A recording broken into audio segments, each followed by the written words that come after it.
Now, let me ask you the next level question. Someone says, I kind of got all that. I kind of know where I'm going. I know what I want to do. I'm pretty damn focused. I got that obsession thing you're talking about. And you did high performance habits, which separates the really high performers from the ones that perform pretty well, right? And so someone says, I want to be the damn best at whatever I'm doing. I'm opening a chain of dry cleaners. I'm training horses. I'm going to be the greatest mother in the history of the world. Whatever the thing is, what separates, I know there's a whole book that's been written on this, but give us a few things that people may not think about that separates people. Go, I am focused. I am on my mission. What could separate me? What are some of the things that I must be doing to be the best? Yeah, first, always frame that as habits. It has to be habits. A lot of people think it's just mindset. I'm like, mindset is a habit of thought. Right? So it's like, well, it's how you deal with people. That's a habit of interaction. Like, so always just like realize it's a habitual pattern or practice that you're doing. But what separates people is not the habits that everyone wants to talk about in the popular literature or books. It's like, these small habits or atomic habits or automatic habits or, unconscious habits. Those are valuable. Those are very important. But high performance requires deliberate habits. A deliberate habit means you kind of have to force yourself to do it. It's not easy. It's not automatic. It's not tiny. It's like, it's like it's that going the extra mile thing. It's never going to be easy. You're never going to condition it to be automatic. La, la, la. It's like, no, it's the tough work of life to go to another level. You want to be at the top. It's really friggin' hard. Yeah. It's hard. You have to accept that. And so what we did is we studied. We said, what is that difference maker? We spent $1 million on research. Gosh. Like the largest research study that's ever been done on high performers worldwide, 90 countries, 90 different countries that we surveyed the highest performers. These tend to be not the top 15%, they tend to be the top 5%. And the difference between the top 15 and the top 5% is this. It kind of falls in the definition of high performance. High performance means succeeding over the long term in any industry or endeavor or whatever, while still maintaining positive well-being and relationships. I want to hear about this. What high performers have answered is, how do you succeed over the long term without wrecking your health, your mindset, your positivity, and your relationships? We know lots of successful people, but they ruined all their relationships. Yep. We know successful people, they ruined their health. They're not high performers. They wouldn't qualify. So what do? It's different practices. We call them high performance habits. So you mentioned these people, they already have clarity, developing clarity and constantly revisiting to become clear every day. What is my intention? What is my intention? What is my intention? That revisit of clarity is supremely important to them. Revisiting it. Yes. Not setting a goal on January 1st and forgetting it. It's literally consistency in intention. Like every day, you hear about high performers, they look at their goals. Every day you set your intention. When I work with Oprah, she taught me every meeting you have with Oprah, she starts with, what's our intention of this meeting? Every meeting, because that's seeking clarity. So high performers should seek clarity more often. Second habit is generating energy. They generate the energy they want to experience in life, and they want other people to experience. Wow. They're not waiting for joy. They're not waiting for happiness. They're not waiting for positivity. They generate it. They are so much more conscientiously designing the energy around them, and you feel it, right? Yes. And by the way, everyone should know this. Ed is, I would say, in the very top keynote speakers on earth today. Thank you. Like what you can do on stage is unbelievable. It's not even, you're talking a handful of humans who can do this. Thank you. And what you do is you generate and move the energy of the room way more consciously than the average speaker. The average speaker is kind of insecure a little bit. Doesn't mean you don't have insecurity or doubts up there. What it means is he's moving the room. Like he's taking them on a wild ride. He's generating the energy. That's the difference between an underperforming speaker and a high-performing speaker. Good point. Another piece is the productivity piece, which I know is so basic, but most people are so unbelievably not productive. Yes. It's stunning. It is stunning. The average person is losing an hour a day to Facebook or Instagram and then watching 4 hours of television. That's 5 hours a day of consumption. If you can turn those let's take 1 hour. Let's say, no, we're talking high performance. If we can get you 1 hour a day back, 1 hour a day of focus back, that's 30 hours a month. Crazy. That 30 hours a month, that's 7 hours a week. Well, that means you got an extra day. Yeah.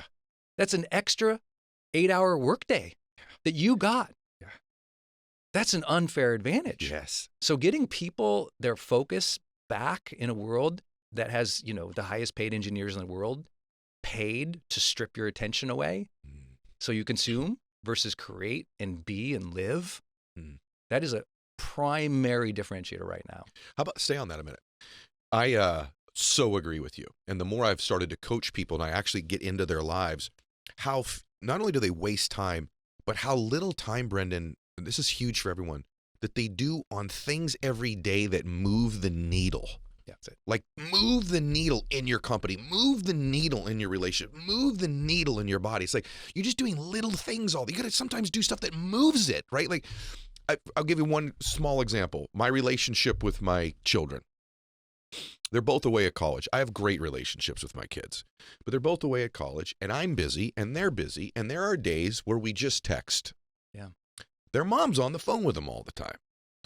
And I thought, am I moving the needle in this? Like, it's okay. I did what I'm supposed to do today. I'm communicating with my kids. I know that sounds very, organized or methodical, but does that move? Does Bella know I love her a lot more when she gets my text message? Does Max know I believe in him a lot more? What would move the needle? I got to call them.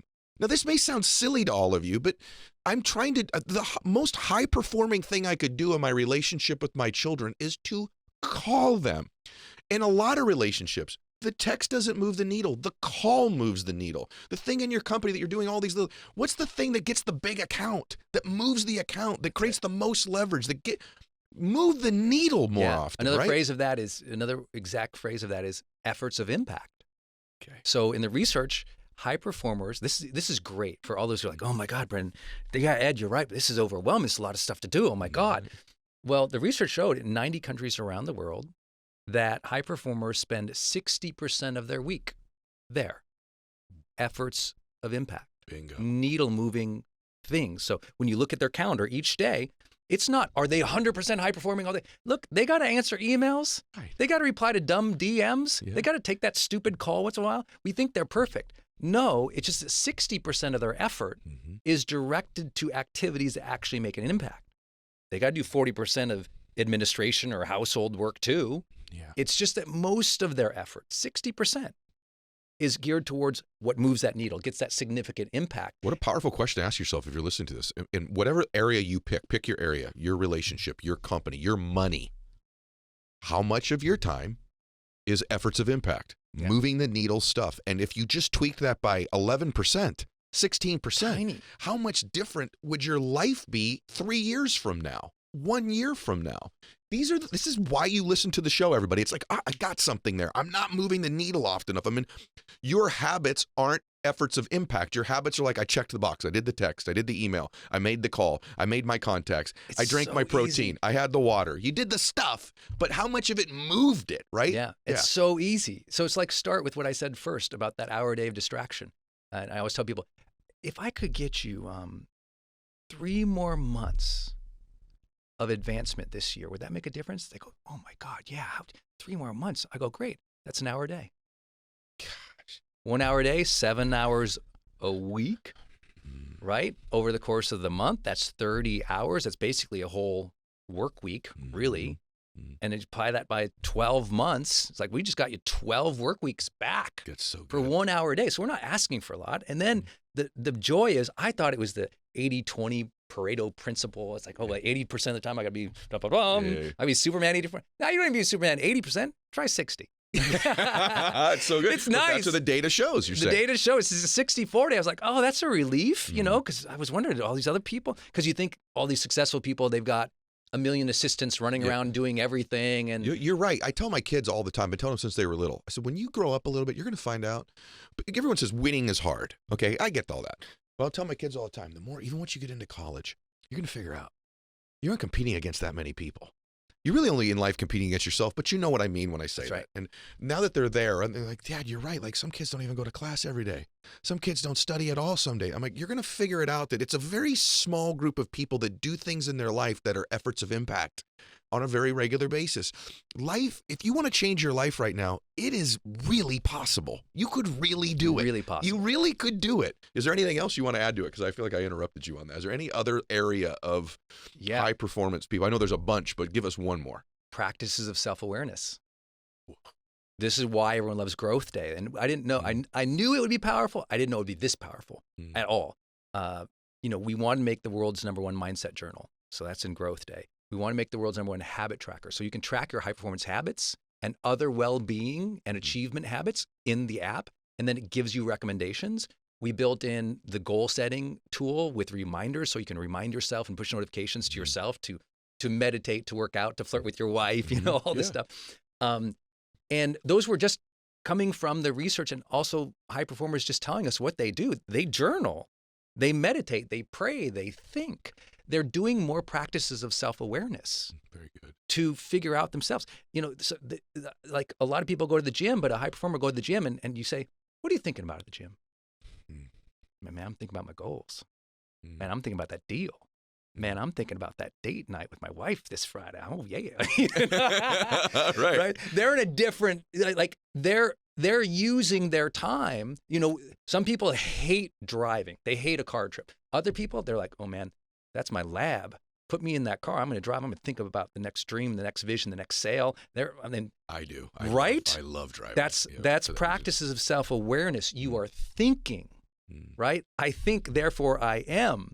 This is so good. This time that they spend ruminating, thinking, envisioning, and brainstorming, it's significantly bigger than the average person. And so in Growth Day, we said we're going to build the tools to enable that, and that became the most popular thing in there. I thought the most popular thing would be we've got the biggest motivational speakers. These guys charge $50,000, $100,000 a speech.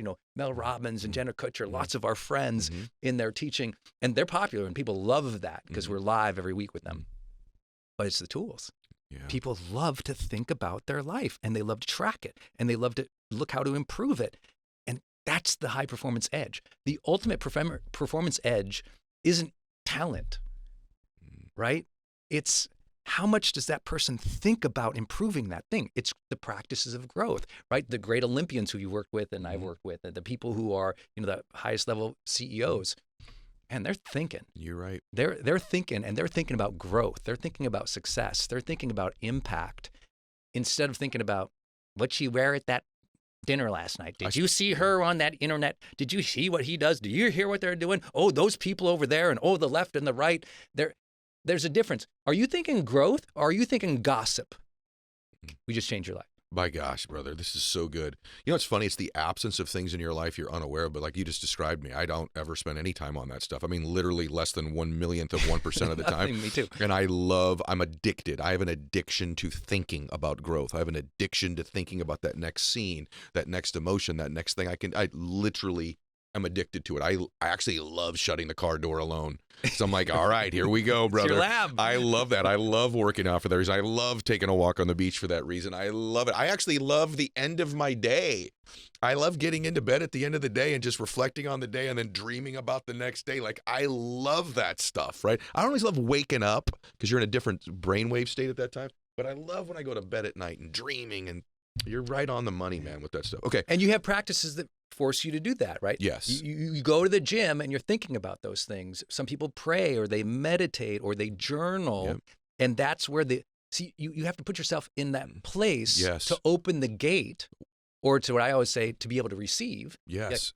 Like if you're filling your brain with a bunch of stuff that you're downloading from social media, then who can't download into you? Gosh, it's so God good, can't brother. get in. Right? You block the antenna with a bunch of gossip and a bunch of garbage. Yeah. You got to stay in an open state. Where are you in an open state? You're in an open state in a seminar, in a conference. You're in an open state when you're driving. You're in an open state in the shower. You're open state in bed. You're open state at the gym. You got to stay in that open state so that you can receive guidance as much as you also can envision it. Because some of the best ideas might not even come from anything you and I just said, but because someone is listening to this podcast right now, they're in an open reception. And that open reception, all of a sudden, they've got that new business idea. They're like, where'd that come from? You were in a learning environment. You were in a self-awareness practice. That's what podcast listening really is when it's good. And ideas come to you. I listen to your podcast almost every day that I work out. Thank you. And when I'm listening to it, I get all these crazy ideas. Yeah.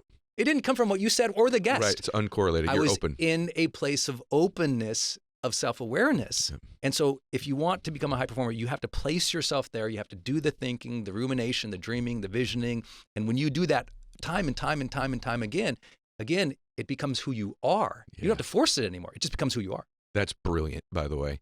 One of my favorite things at the end of the day, actually my favorite thing, is my prayer time. And I do it on my knees. And I have just people say to me all the time, is it a lot like when you're really tired at night? No, I actually really look forward to that time, because sometimes my prayers are 4 minutes and sometimes they're 45 minutes, depending on how open I am, what I'm receiving, what I'm getting. I've loved today, and I got one more question for you. By the way, everybody, make sure you go to growthday.com or go to the Growth Day app and get it. You will thank me. Hey, it's Ed Mylett. I just wanted to thank you for being here, and I would ask you to please subscribe to the show. If you just click the subscribe button here, I would really appreciate it. It helps the show grow so we can get even more successful guests on the program to help you. At the same time, if you're subscribed, you're going to get access to the programs before anybody else in the world gets access to them. So if you would, click subscribe right here. Thanks so much. This energy thing is interesting. It's the first thing that introduces you. Right when you walked in, before we started, it was your energy that introduced you. And I say all the time to people, I think that you're always making people feel something. So why not be aware of it and intentional about it? I don't think enough people are aware. You are always making someone else feel something all the time. Really? Yeah. And you have we're on a Zoom, and you can feel there's a presence and an energy, I call it a higher vibration, whatever you want to call it, that, or when you're around someone, you feel something about them that's attractive, that's magnetic, that's successful, that's Or bad. It can go the other way too. It could certainly go the other way. It can go the other way. Are there things you do in daily practice to protect your energy so that you have the reserves you need to perform at a high level? In other words, are there things you don't? I was reading something that maybe you don't even get email on your phone anymore, or you forwarded most of those. Are there things in any of your routine or your day-to-day stuff that you do to increase your energy or to protect it? I'm just curious. Well, I don't really think about it in exactly that terms, like protecting my energy or driving my energy. I'm a very terrible sleeper, so I don't get a lot of sleep, which is an issue because I can get very tired in the day. So how do I regurgitate get myself going up for the day? You know, I'm good at that. I drink wine every night. That helps my energy. I swear to God, I have to admit it, not a lot of wine, sometimes a glass after friends over, 2 glasses, no problem, right? Okay, so drinking wine chills me out because I run at a high pitch and I can't transition when I get home. I'm still up there, and I would drive my husband crazy, I'm sure. So I chill myself out by taking my drug of choice, which is white wine, preferably Pinot Grigio, if it's not too sweet. Okay. So I wish everyone could see what you're doing with your hands right now. Oh, they're up out of the screen. I'll keep them lower. It's awesome. No, I love it. I love it. Go ahead. Okay. But the other thing I am such a believer in, I do work out. I work out 3 solid hours a week, which might not sound like a lot, but it's enough for my body type to keep me in great shape. And I believe when I've skipped those workouts, justifying because I just want to break, I have half the energy that I usually have. I believe that's what keeps me ticking at a high pitch, just those 3 hours a week. And I'm religious about it from the day my son was born. He's 28. If I've missed 10 workouts in those 28 years, it's a lot. I'm religious about it. I'll do it on Zoom even if I'm not at home because I was missing it when I was traveling. So yeah, working out, white wine is the formula, and a new pair of crisp pajamas to slip into that are oversized, really comfortable, that you don't have to iron. You just slip on and keep washing again and again, so they're always fresh. Those are my components.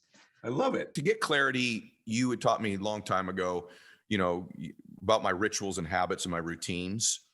And I'm curious if there's anything new you're doing or what your morning routine just looks like for you. Is there anything new to it? And take them through maybe just the big pillars of it. Yeah, the basic fundamentals is I get up in the morning. The first thing I do is I go in this freezing cold water, and I do it as a discipline, not only for the health of my body, because it moves everything in your body, it moves your lymph throughout your whole system, but it's also kind of been my mental discipline for about 7 or 8 years. It's like I don't negotiate. There's never been a day where I wake up and go, I can't wait to jump in this freezing water. It's 55 degrees, right? But I don't say, oh, in a moment, or let me think about it, or let me do it later. It's like now.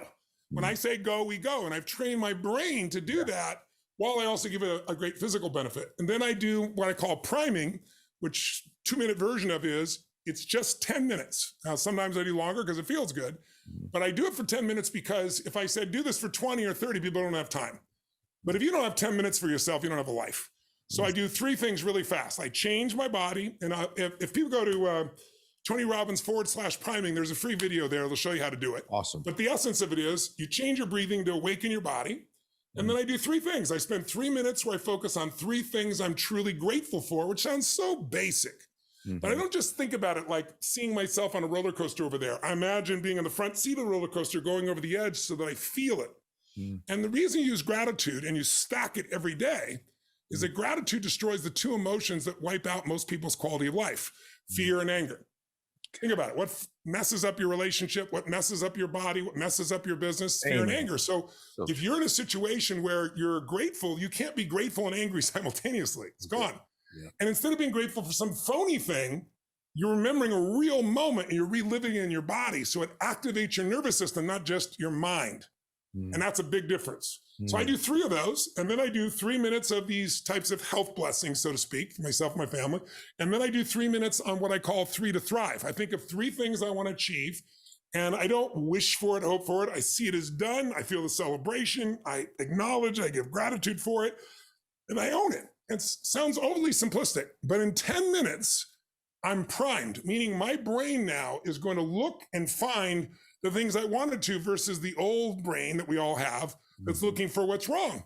And so by doing that each day, it makes it really simple. And then the last thing I tend to do is I try to make 1 text or phone call, or I leave an audio message for somebody. Yeah. To acknowledge somebody sincerely. Yeah. And I don't just go, oh, you did great, buddy, or you're really hot. I say, I saw you Tuesday when we were with those kids, and I noticed you were the only one that stood afterwards and spent the time with them. And I just want to acknowledge you for that and thank you for that type of thing. And then the last thing I do is I do the most difficult thing of the day. It's like I always try to start with the most difficult thing, because when you conquer that, everything else is easy. So if there's something I'm not looking forward to do, or there's a meeting I don't want, that's the one I do. Don't you think that lastly, the difficult thing creates momentum too, don't you? Once you it really does. And also it makes you, once again, just like starting the morning with something difficult, it's like train your brain. There isn't anything that difficult, right? Let's just go do this. Let's go handle it. It puts you in a state of action as opposed to a state of thinking. Okay, so good. All right, 2 minutes. I got 2 questions left. There are so many things in my life that you've said to me as a friend, and also just your work that's impacted me. But there's just this subtle thing you said one time. Like you said earlier, I think the success part, there's a science to, right? The fulfillment part is an art. And you had an experience where you just said, someone said, I'm paraphrasing, but being in a beautiful state. Yeah. And I then asked myself, I said, Ed, like, what percentage of the time, I'm always ranking things, what percentage of the time are you in a beautiful state? And kind of as a masculine dude, you're kind of like, it's a little bit weird, but how often am I just feeling in a beautiful state? And I didn't like the answer. It wasn't as much. What was your answer back then? Well, honestly, I think I said to myself, it was about 1% of the time. Ooh. And this is, what's crazy is when you hear beautiful state, some people think, like you said, it doesn't sound very masculine, but let me give 2 seconds of background. Yeah, please. And then just elaborate on it. Go ahead. Yeah. I mean, for most of my life, like help people accomplish everything, make it happen. And if you ask me, I was fulfilled, I'd say, of course I was. And I loved it. But there's different levels of fulfillment, right? If you've never smelled a rose and someone's telling you what a rose is like, you think you know to experience it. Yeah. So I had this experience in India. I go about every 2 years. And there was a friend of mine there who's built this amazing facility. And he had like 250,000 people showing up for his event. They expected they would have, I think they had 100,000 people, and 250,000 people showed up, and then 1.2 million by the next morning. And the guy that was there is a really smart guy. And so I had a conversation with his son, and he was thanking me for all this work I've done. He goes, Tony, of all the things you've taught me, he said, I think maybe the most important thing is all the ways I can change my state. I can get unstuck. I can get myself to follow through. He goes, it is priceless. And he really thanked me. And I said, well, I really appreciate it. And more importantly, I'm glad you're using it, right? He goes, but I just have one little thing I'd like to ask you. He goes, you talk about if you're in a peak state, you get peak performance. Or if you're in an energy-rich state, a high-energy state, you're going to produce differently than a low-energy state or a lousy state. And I said, yeah. And he goes, well, what if you call those high-energy states beautiful states? I said, that's great, because it's not just happiness. A beautiful state could be excitement. It could be gratitude. It could be love. It could be kindness. It could be warmth. It could be, there's a million beautiful states. It's any high-energy state where no one has to tell you what to do. You'll do the right thing. So he goes, okay. And I said, so yeah, beautiful state's great. And then he goes, what if we took all those lousy states, those low energy states, those types of states, and what we call those suffering? And Ed, when he said that, probably kind of like what you experienced, it like gnawed at me a little bit. It's like suffering. I don't like suffering. I don't suffer, but I do have times when I'm frustrated or stressed or overwhelmed. So I couldn't deny it. So I was like, okay, yeah, those would be suffering states. And I felt this little trap going on in me. And I said, why do you say this? Yes. He goes, Tony, because I think it's the most important distinction you've made, but I like to use some other words around it.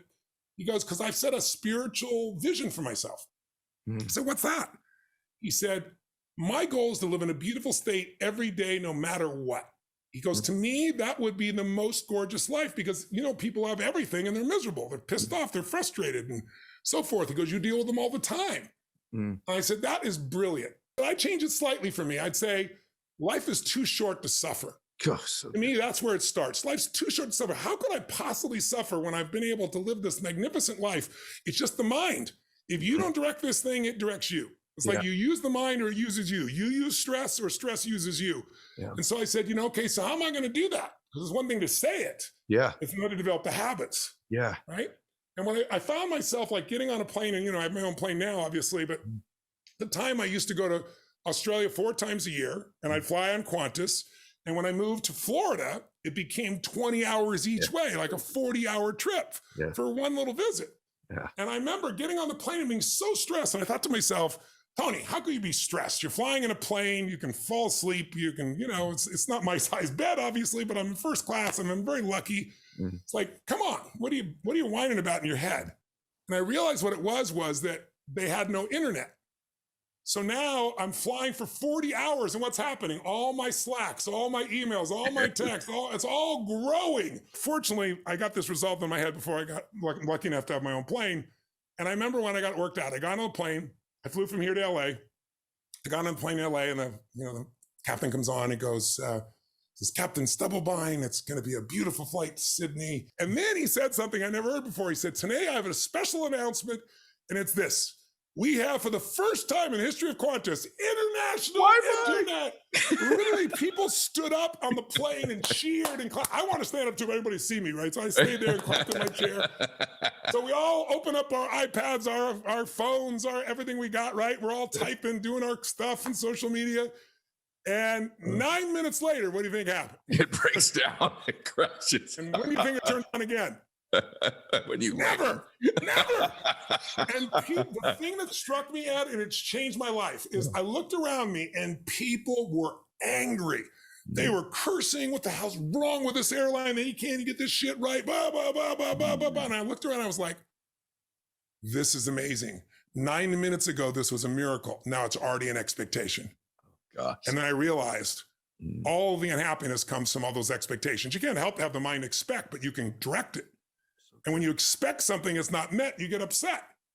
And it's like, if the only time I'm happy is when everybody meets my expectations, I got 105 companies, I got 3,800 employees on 4 continents. What are the chances someone's screwing up right now, meaning doing something different than I think they should? 100%. So it's like, I need to make it so that other people don't have to behave a certain way for me to be happy. I have my preferences of what I wish they do. But I'm not going to live my life in reaction to whether things work out the way I expect or not. And so I said, I'm committed to it. So I have a 30-second rule, 90-second rule sometimes. It's like within 90 seconds, ideally 30, I catch myself feeling that stress and I let it go. And the way I let it go is I find something to be grateful for.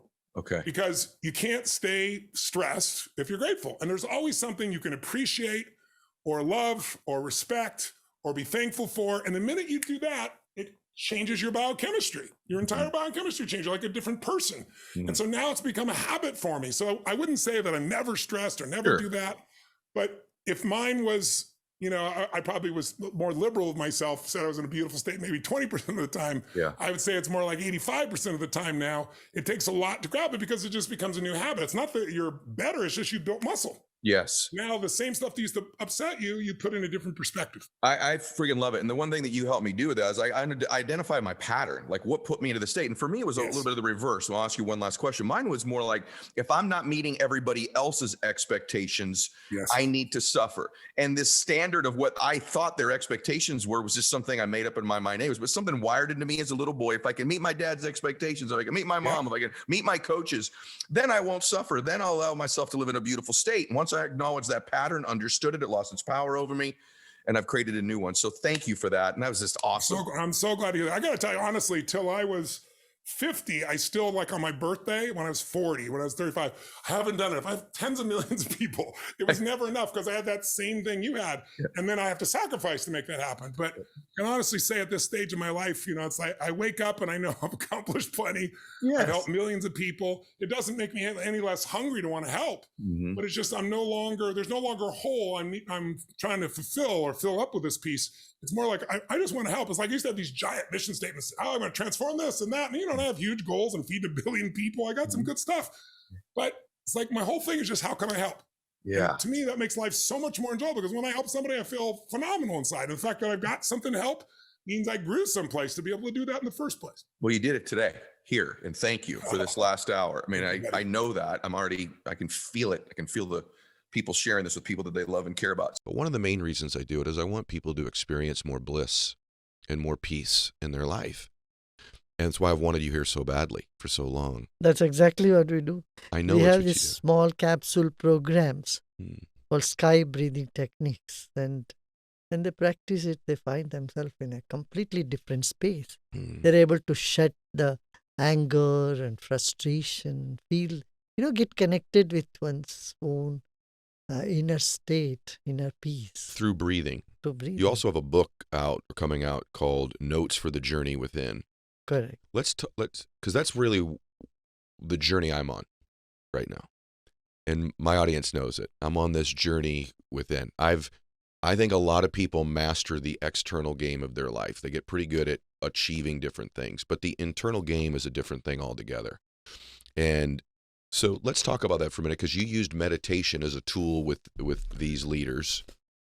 And part of meditation, connected to meditation to me, is breathing, right? Is Correct, some yoga correct, practices. correct. What would you tell the average person listening to this who's like, I don't know about this meditation thing. I can't quiet my mind, and, breathing, really? I'm going to start breathing better, and that's going to change my life. Because, by the way, breath work has absolutely transformed my life. Correct. And for me, I must tell you, one of the main reasons your teachings have helped me is, I'm sure it's the breathing itself, but it's actually the time I've taken just to be with my body and to be with myself and to just pay more attention to me, and my breathing and getting quiet has caused me to be much more, I think I'd call it self-aware and intentional about different things. So what would you tell people, because meditation is this broad topic, and breathing, what would you share with us?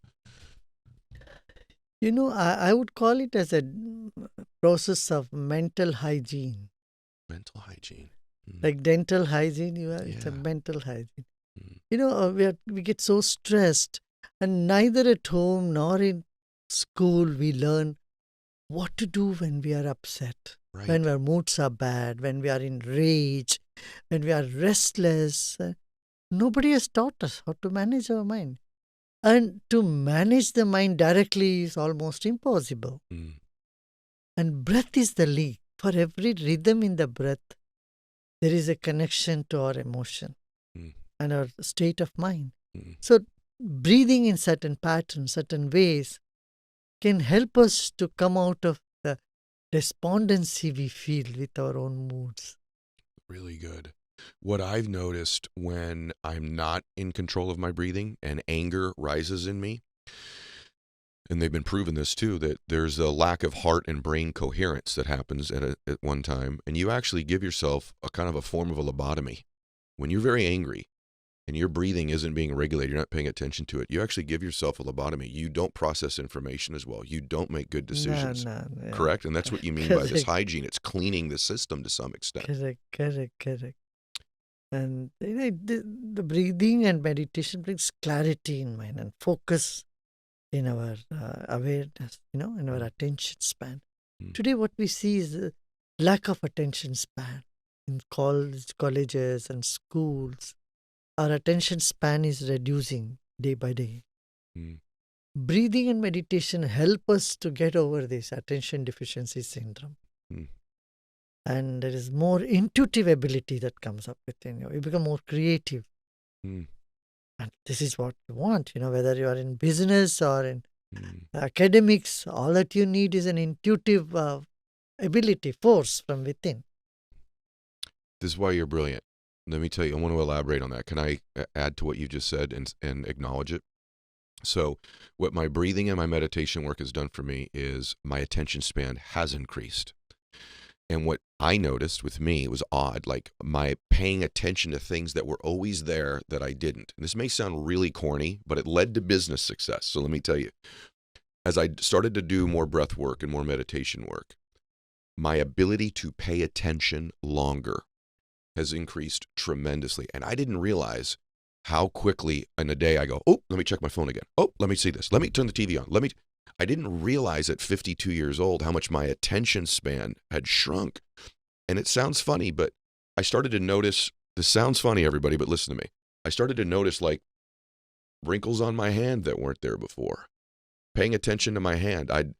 I've seen things that were there all the time. Certain trees in my backyard that have been there the entire time I lived there that I have never seen or recognized before. I've noticed the beauty in these trees. I noticed there's a part of my yard where I didn't even know it, where there's a hill that's in their yard. I thought it was flat. I noticed these little things. You think, well, what does that matter? I don't know, but it gave me a lot of peace and joy. And then when I'm in business meetings, now I'm noticing emotions on people and facial expressions and tonality that I wasn't paying attention to. That's made me a better speaker, a better businessman. But that goes all the way back to breath work and meditation. These little symptoms showed up of trees and flowers and a breeze that have led to better decision making. Yes, Ed, you are absolutely right. You know, the first thing that it does is it improves your perception, observation, and expression. You'll be able to express yourself much better, much clearer to people. That's one thing. I mean, the communication breakdown today in the world is because of this. You know, lack of expression, see, and lack of understanding of the others. All these benefits happen. There are 100 benefits, you know. There are. Established evidence-based benefits on this. Can you imagine if every world leader of every significant country meditated 30 minutes a day? Oh, we'll have a wonderful Can you imagine? Let me ask you this. What do we get wrong about meditation? Is there something that culture gets wrong about it, that they don't understand, that's a mistaken belief system about it? I don't think any religion or any faith-based organization opposes meditation. No? Meditation is getting connected to yourself. That makes your prayers deeper. Mm-hmm. You know, I have a comparison between prayer and meditation. Prayer is like, God, give me this, give me that. Mm-hmm. Meditation is, oh, here I am ready to listen to you. What do you have to say to me? So good. Do you know that my dreams have become more vivid and clear also at night? Mm-hmm. I just want everybody to hear this. And I'm telling you, this isn't foofy stuff. I mean, it's foofy stuff, but it's also business stuff. It's life stuff. What you just said about your ability to express yourself and to communicate. Now, since you used the word self, let's go pretty deep here, because there's other stuff I want to ask you. So you said self. What is self? I've heard you say you are not your body. You are not even your thoughts or your mind. So who am I? What is self then? If I'm not my thoughts, I'm not my mind, and I'm not my body, what and who are we? We cannot say I'm just my body. I'm not just my thoughts. I'm not just my emotions. You cannot say I'm not the body, but you can say I'm not just my body. Not just, okay. I'm much more than the body, because body is changing, but there is something in me is not changing. Our thoughts are changing, emotions are changing. There is one aspect in you that is a reference point of all changes. Without that, you can't even notice changes. Right? Right. You can't say I have changed unless there is somebody inside who has not changed. Yeah. Right. Right. Right. Okay. Yep. So change can only be noticed with a reference which is non-change. And this non-changing aspect inside of you that doesn't die, that doesn't, age, and that source of all energy is not an entity, but it is a field. It's an energy. Mm-hmm. Mm-hmm. And with this reference in life, our other activities, our emotions, our dealings, everything gets a good foothold. They become very stable. Mm, mm. You know, the glimpse of your non-changing entity or aspect inside of you can make your life so much more stable Mm. and powerful and focused, and and can give impotence to your activity, your dynamism. Do you think that that's why I want to ask you this, because this is recent work for me, like call it a year that I've been doing. I've noticed that things that used to make me very worried or very angry or give me great anxiety or trepidation, Doesn't do anymore. it doesn't do it anymore. Or at least it does it a lot less. Is that a product of this? Absolutely. Do you have that? So You're right on the dot. Yes. yeah. You may get upset even now, but Mhm. that doesn't stay too long. Right. Even you may get angry, you may shout something, but it doesn't just touch you, it doesn't sink into you so much. So there is a part of you which remains very blissful, calm, and steady, and serene. You're right. My faith has always given me a great deal of comfort. I'm a Christian. It's always given me a great deal of comfort and perspective. But my breath work and my meditation work has given me a perspective and calmness that shocks me. Because what you said about me, I've always thought, you know what? I run a little hot. I'm just a wound up guy, and I've found that actually I don't think that's me. I think that was a program I was running for years, that I almost became addicted to these emotions of frustration and anxiety and worry and sprinkling a little anger from time to time. That was kind of my cocktail of my emotions. And I find lately it's more like gratitude and bliss and peace and perspective. Correct. It's changed. No, you're right. This is what what Jesus said, the kingdom of God is within you. Mm. Unless you become like a child from within, getting into that space of innocence within you, you can't get to the kingdom of my Father. Do you do anything to center yourself? So you flew 18 hours last night, at least, plus the drive, plus this, plus that, plus it's LA, you're driving to me today. Is there anything you do before an interview like this or a moment like this or a day that helps center you? Is there something specific that you do? No, I don't do anything, any of. Honestly? Yeah. It's just your state of being now. Yes.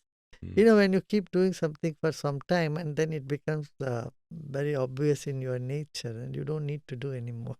But you do believe in karma, and your definition of karma is something I had not heard before also. I thought karma was like, I do something bad, it's going to come back around and get me. I do something good, it's going to come back around and bless me. But I don't give it away, but you define karma as what? See, karma is the impression in the mind.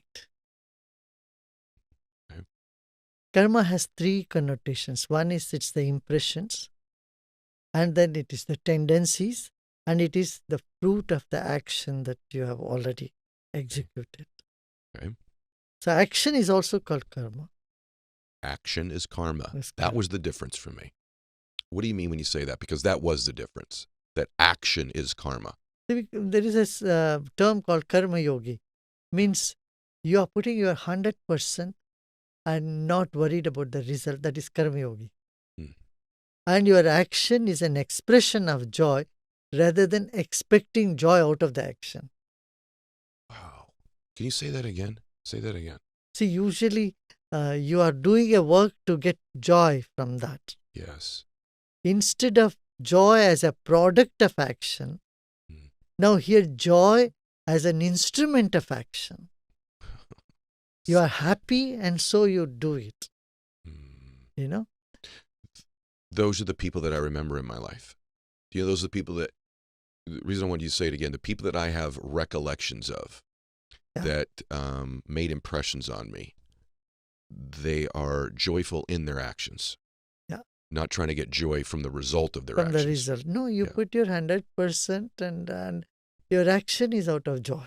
Yeah, I think about watching Michael Jordan dunk a basketball with his tongue out, and he's about to dunk. He's just in such bliss as he was doing what he did. Yes. Or a great artist playing a song and they're just lost in it, right? Or a speaker on the stage, or an incredible school teacher teaching a lesson, or a mother with their baby. Yeah, you love what you're doing. Right. And you're not expecting some result out of it. Yeah. Even if you expect, that doesn't matter. But it's an expression of joy. That's what I meant earlier when I said separating from outcome. Not being so caught up in the end result as the payoff. Correct. And I think there's actually studies now in the brain that say even when you get to the payoff, that the dopamine in your brain actually crashes when you get the reward, that the actual dopamine spike, the joy in your brain is actually in the process and journey of getting there. Action, right. They've actually measured it in the brain now. So it's how right you are. You also talk a lot about intuition and intuitive power. And I used to not rely on that. The Bible even talks about discernment as a gift, right? And I used to fear my intuition and not trust it and think, no, I've got to research this or know it. But people that I know that, frankly, make great decisions in their life, they tap into their intuitive power. And you believe that we all have intuitive power, correct? Absolutely. Every single person, even animals do have intuition. In fact, they're even more intuitive than human beings. We have intuitive power and we need to tap into it. That makes life a lot more fun and a lot more easier. How do you do that? By just listening to that whisper, that voice in your heart, in your head? For that, you need to have clarity in mind. If your mind is all with buzz of too many things and worries, forget about intuition. Again, here, breathing and breathwork and meditation helps you to connect to that deeper self inside of you, which is not changing. What specific thing? I want him to read the book and I want him to go to your courses too. So I want to don't give too much, but what about breathing? What could you teach us right now as it relates to our breathing that would benefit us? See, the first act of life is you took a deep breath in. Then you started crying. The last act of our life is you will breathe out and you'll make others cry. Yeah. If you don't do that, then you have not lived a good life. Wow. So in between, when we are breathing every day and night, we are releasing toxins from the body. We are bringing to rest our subconscious, unconscious mind. But we seldom attend to the breath, which has several patterns, several rhythms. So by attending to the rhythm of the breath, or breathing it in certain rhythms, sets the clock in its right perspective. No point in having a clock showing Eastern time here in West Coast, right? Or giving a time of Israel in sitting in USA. So you need to set your clock to the current position where you are. It's really true. Like that, our mind, our body, our breath, our intellect, our memory, all these seven, our faculties, inner faculties, gets into rhythm. And so we are in the present moment. That's what breathing's done for me. Focusing on my breath has brought me to I had a hard time just getting quiet, emptying my mind. And when I started to focus on my breath work, I realized I'm right here, right now. And it's easy. Yeah, and it's easy. It is so easy. It's interesting in life. The things that are the most wonderful in our lives, we need to be careful not to take for granted. So you have this amazing spouse, and maybe over time, because they're just there all the time, you begin to take them for granted. Or, you have children in your home. Parents can relate to this. And boy, then when they leave, you just go, I hope did I take it for granted when they were here? And breath is like that. Breath is with you all the time. And because it's with you all the time, don't you think we just sort of take it for granted that it's just there and it's not that big of a deal? Correct. You agree? You're right. Yeah. If you could see his face, he really agrees with me right now. So that's a good thing. Evidently, I've made a very profound point, which I love to hear. Okay. I'm going to get some good stuff on top of this. You say confusion is a temporary state. And I think that so many people in the world right now, they're confused. What's going on in the economy? What's going on in my own life? Am I really pursuing my true purpose? And people just, I feel like pain is temporary also in people's lives. But you talk about this idea that confusion is temporary, and I just wanted you to elaborate on that, because I think people think they're going to live in this perpetual state of not knowing their purpose or their passion or their cause or where they're going. Knowledge comes in contrast. It's always like that. Mm. You can feel the cold because there is heat. Mm. Similarly, there has to be some clarity. Only then you can even feel the confusion. Mm. If the confusion is so perpetual, Mm. you can't even feel it. Mm. You can't even know that you are confused. So they all come in little doses or little gaps. Mm. So in the gap, you realize, oh, I was confused or I'm in confusion. Mm. That is a clarity. See, Yes. if I say that, oh, I am so confused, that means you have some clarity at least. Right. You realize what state you are in, right? Mm-hmm. And so we cannot generalize and eternalize everything. Usually we say, generalize, I'm always like this, I'm always dull, and I'm always lazy. Mm. These are things that, we tend to see that way. Mm-hmm. But in reality, you simply have to take a little time for yourself Mm. to have the clarity dawn in you.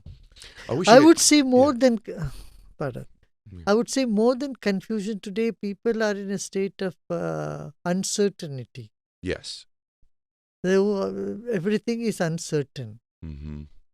So that state of uncertainty causes more confusion in the mind about the choices. What I was going to say about that was, I hope everybody can feel what I feel sitting really close to you, because energy is real. And when you're in the presence of somebody that has such peaceful energy or clarity, you tend to catch some of it. So like, as I'm sitting here listening, I'm finding myself like very at ease, very peaceful, very clear in what I'm thinking about and that I want to do. And I feel like that's almost like an energy frequency that you give off. And I guarantee you, everyone who's come in your presence feels this. It's just easier. It's easier. We convey more through our vibrations than through our words. Mm. You may talk for hours, but then if the vibration doesn't convey, nothing gets conveyed. Mm-hmm. So one can stand and talk about love for 1 hour, but if they're not living it, if it's not coming in the vibrational level, you don't feel anything. You're right. But a puppy in your home, a dog in your house can make you feel that love in no time. A baby can make you feel that vibes, right? Yeah, just their vibrational frequency, Vibration, just their presence. Yeah. And you should ask yourself, everybody, I want you to talk about this too.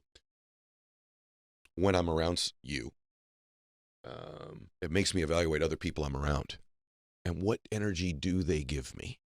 And, I don't think people evaluate often enough the vibrational frequency they're getting from the people they surround themselves the most with. Do you believe there are toxic people? Do you believe there's toxic energy? Do you believe people should be more vigilant in their evaluation of the human beings they surround themselves with? What are your beliefs about that, your thoughts? As I said, we are an energy field. Definitely, Mm-hmm. each other's energy affect us. Mm-hmm. Suppose someone is very angry and they're coming with those vibes, and then of course it affects you. Mm-hmm. Unless and until you are very well established in yourself, you're very strong, you're very centered, then you take them all as kids. Yeah. See, like a school teacher, Mm-hmm. a nursery school class teacher, kindergarten teacher, she knows kids come with all different emotions. Mm-hmm. And even if they are jumping around, some is crying, some is yelling, some is angry, it doesn't affect the teacher. It's true. It's true. Because you have gone one step ahead to make yourself much stronger. Mm. So again, here breathing meditation, as if it is practiced regularly, will keep you in that state of positive energy. So the negative energy doesn't affect you that much as it would otherwise. Maybe the best description I've heard of that is how you describe the 5 elements and then ending with light. Would you tell everybody about that? Because I think that light is energy, right? Can you tell them what the 5 elements are of? See, we have earth, water, fire, air, ether. These are the elements. Mhm. But one interesting thing, if you see, the lighter energy spreads more. Spreads more. Spreads more. Hmm. The finer it is, it reaches more. Hmm. So our mind is much lighter in the sense. Hmm. In meditation, one can experience this. You cannot understand just as a concept, Yeah. but as an experience, you can get it if you sit with a teacher or learn or practice it. Then it's easy. Let's back up a little bit just for a second, because I think it's important for people to understand this concept you teach that, everyone's always talking about taking massive action.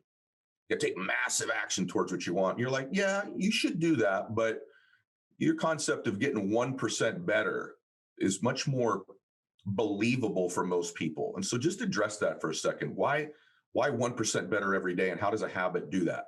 Sure. So first of all, I think there's no reason that you can't be really ambitious, right? Like I consider myself to be a very ambitious person. I think it's just that you're oscillating or switching between these two modes. Like when you're in planning mode, when you're in strategy mode, sure, you can be very ambitious and be very aggressive and, stretching yourself and reaching.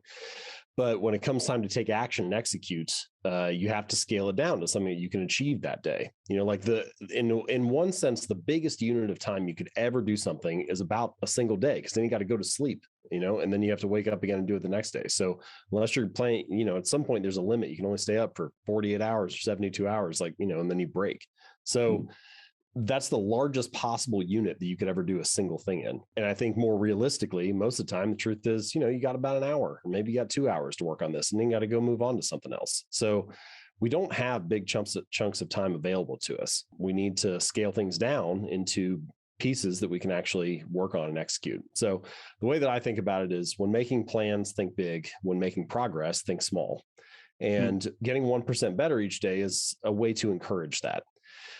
The story that I like to tell, and this is something that I kind of kick Atomic Habits off with, is the story of the British cycling team.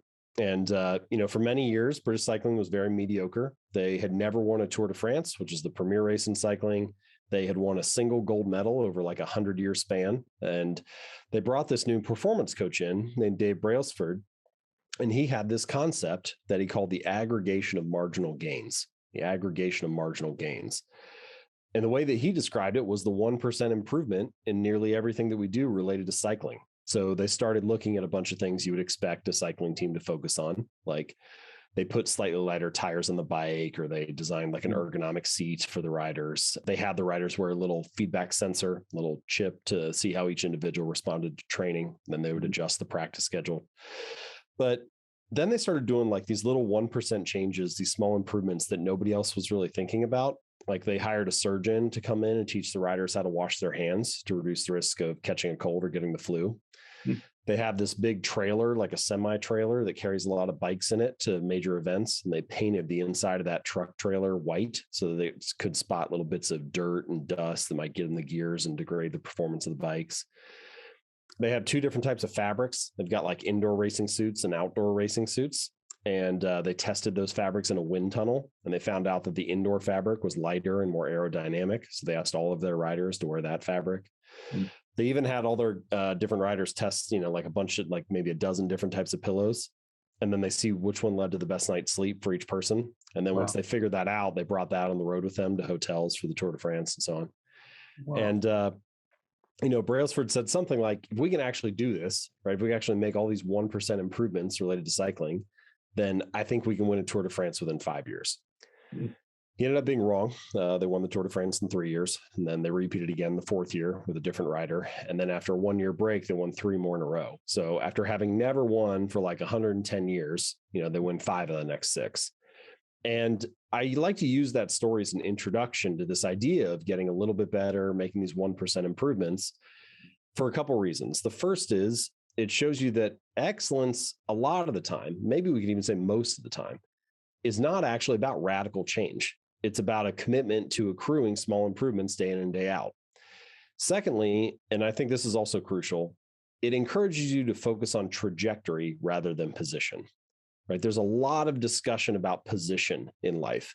How much money is in the bank account? What is the number on the scale? What is the current stock price? What are the quarterly earnings? There's all this measurement around our current position.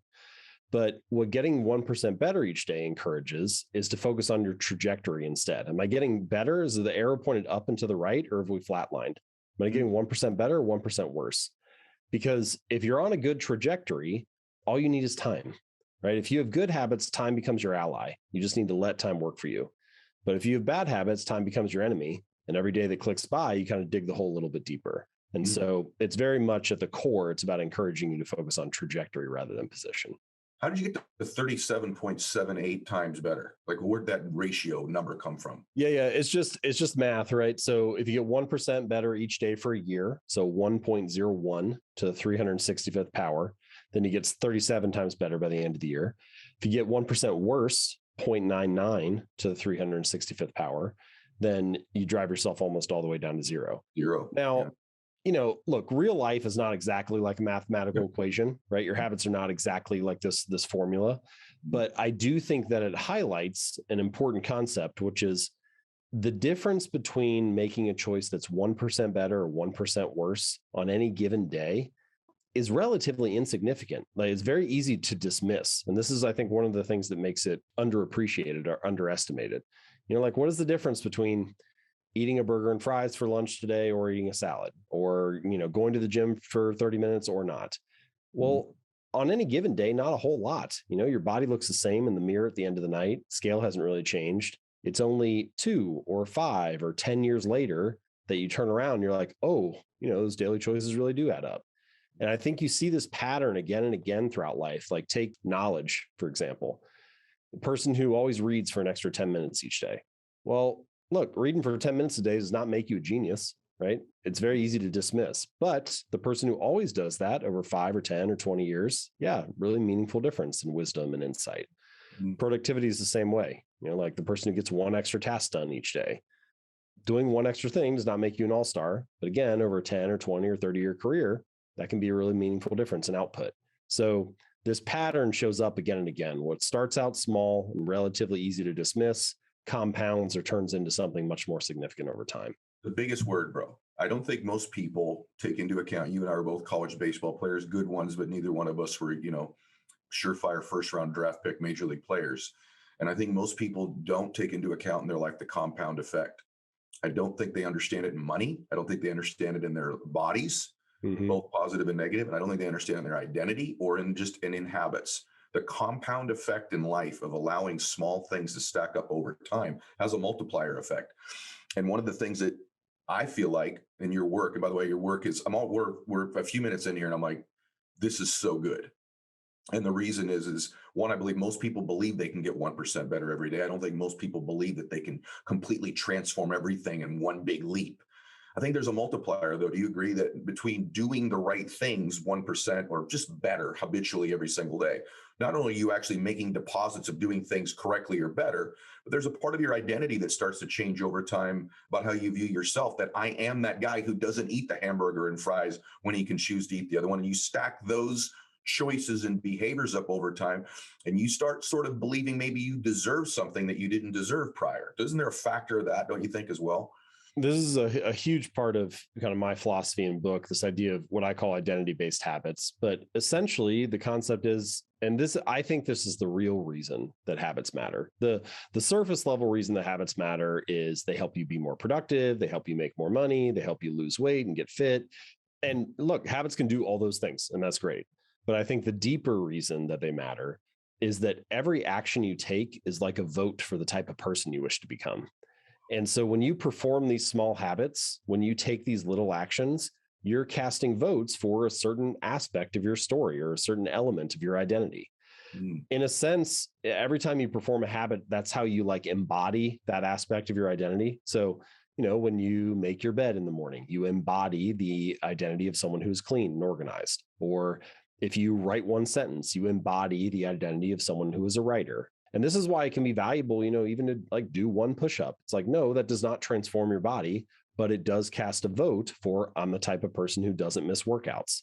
And eventually, as you build up evidence of that story, as you start to cast more votes for that identity, you have like actual proof to believe this, right? I think this is a little bit different than you'll often hear something like fake it till you make it.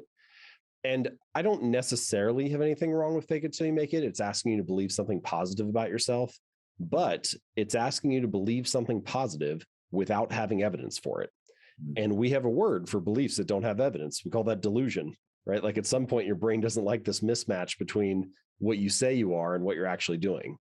And so my argument is to let the behavior lead the way, to start by meditating for 1 minute or doing one push-up or writing one sentence and letting that be undeniable proof that in that moment, you were a meditator or an athlete or a writer or whatever it is. And ultimately, I think this is the real value that habits provide, which is they reinforce your desired identity. Boy, it's just so good, brother. So good. I don't know why I'm just meeting you now, because our overall belief system about change is so very, very similar. And, we're going to talk about how to actually begin to establish habits. But before we do that, I want to talk about the concept of establishing one, because you said something about the one push-up. I was reading or listening to something you were talking about the guy who would go to the gym for just 5 minutes and work out and leave.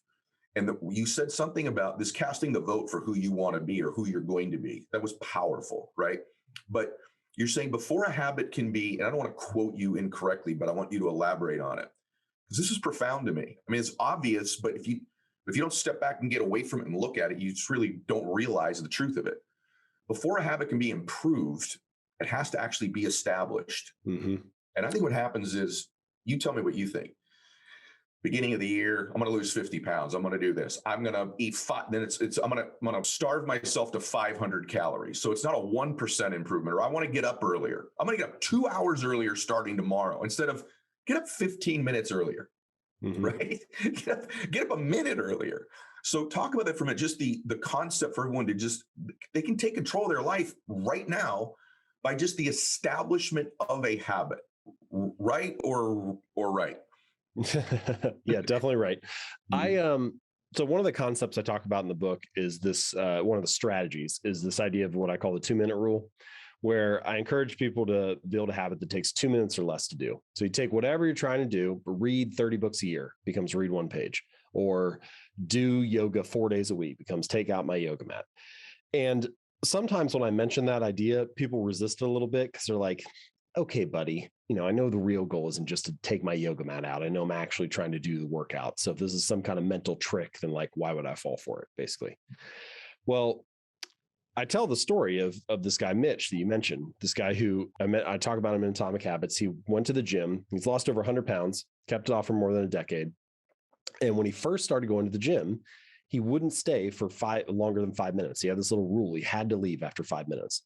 So he'd get in the car, drive to the gym, get out, do half an exercise, get back in the car, drive home. And it sounds ridiculous, right? It sounds silly. You're like, obviously he's not going to get the guy the results that he wants.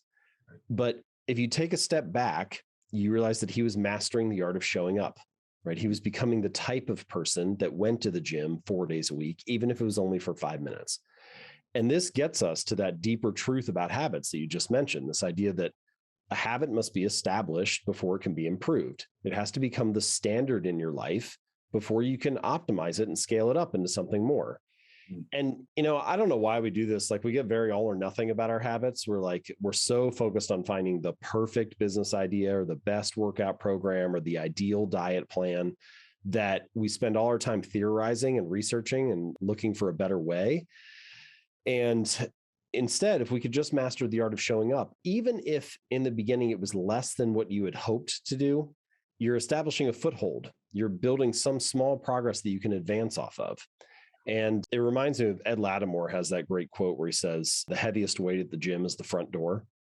And man, there are a lot of things in life that are like that. Like the hardest part is getting started. The hardest part is establishing the routine, even if it's a lower level baseline than what you ultimately hope to achieve.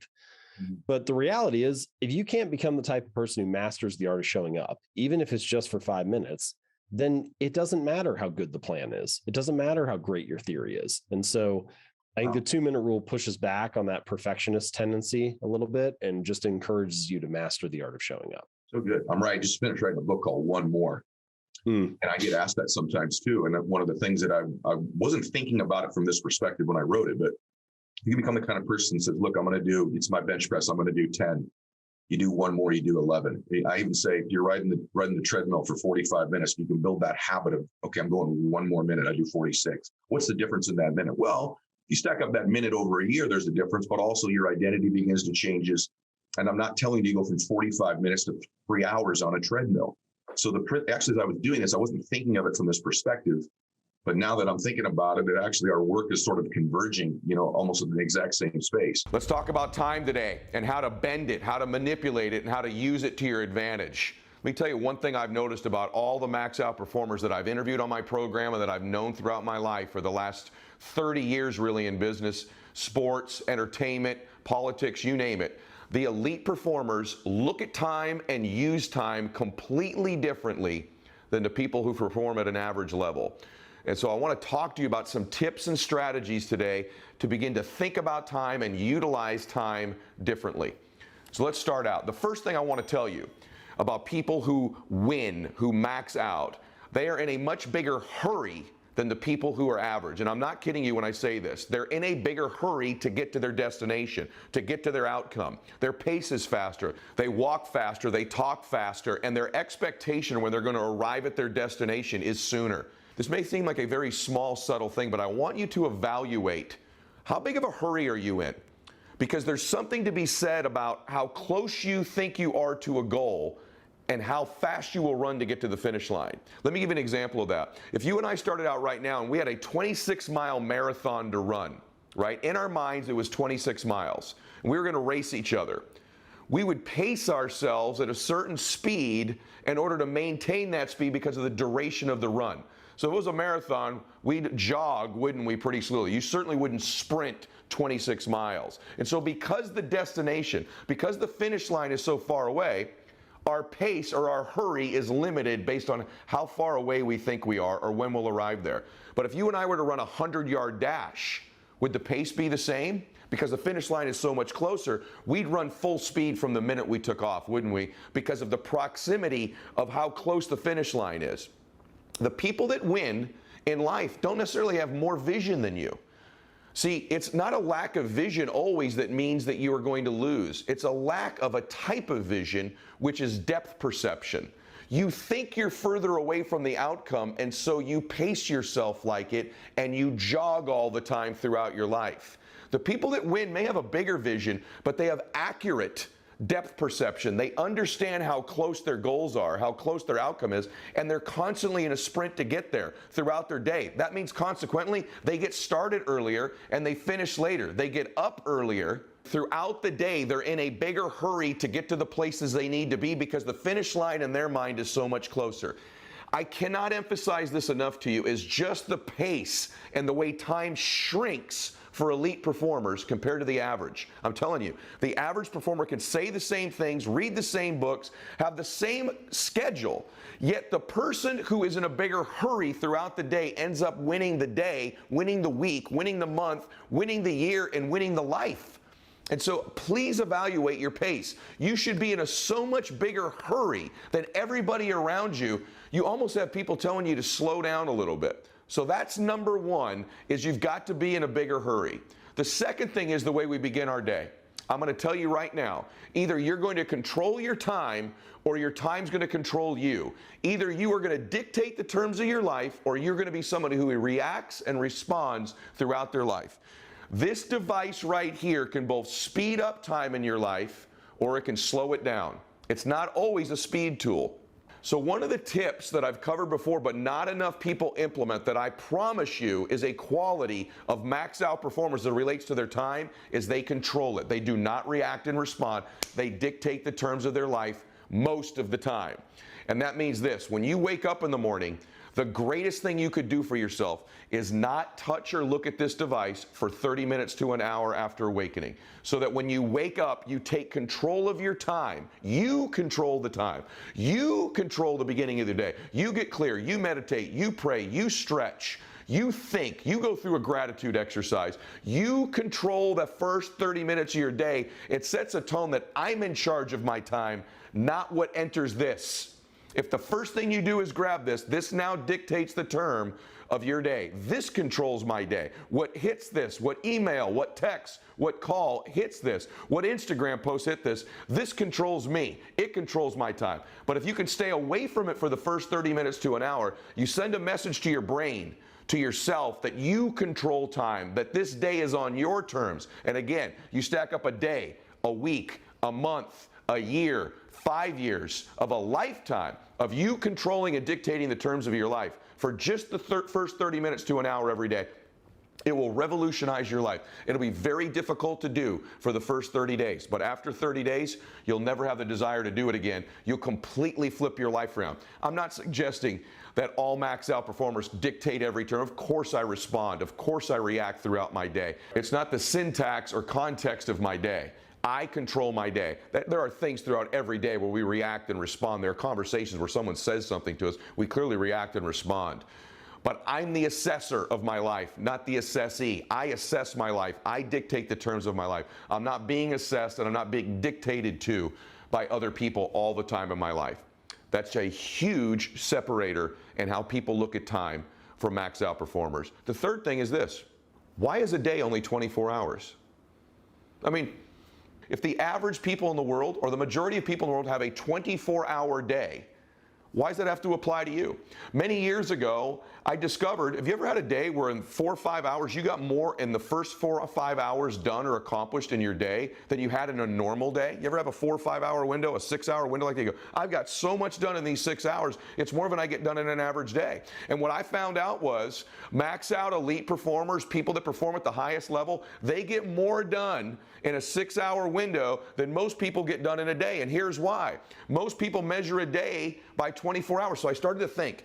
I was young in business. I was in my early 20s. And one of the things that was held against me by other people is you're too young to win. You don't have enough experience. You just haven't have enough days of experience of your life, enough days in business to win. And I thought, well, how can I fix that? And here's how you can fix that. And I've adopted this now for almost 30 years.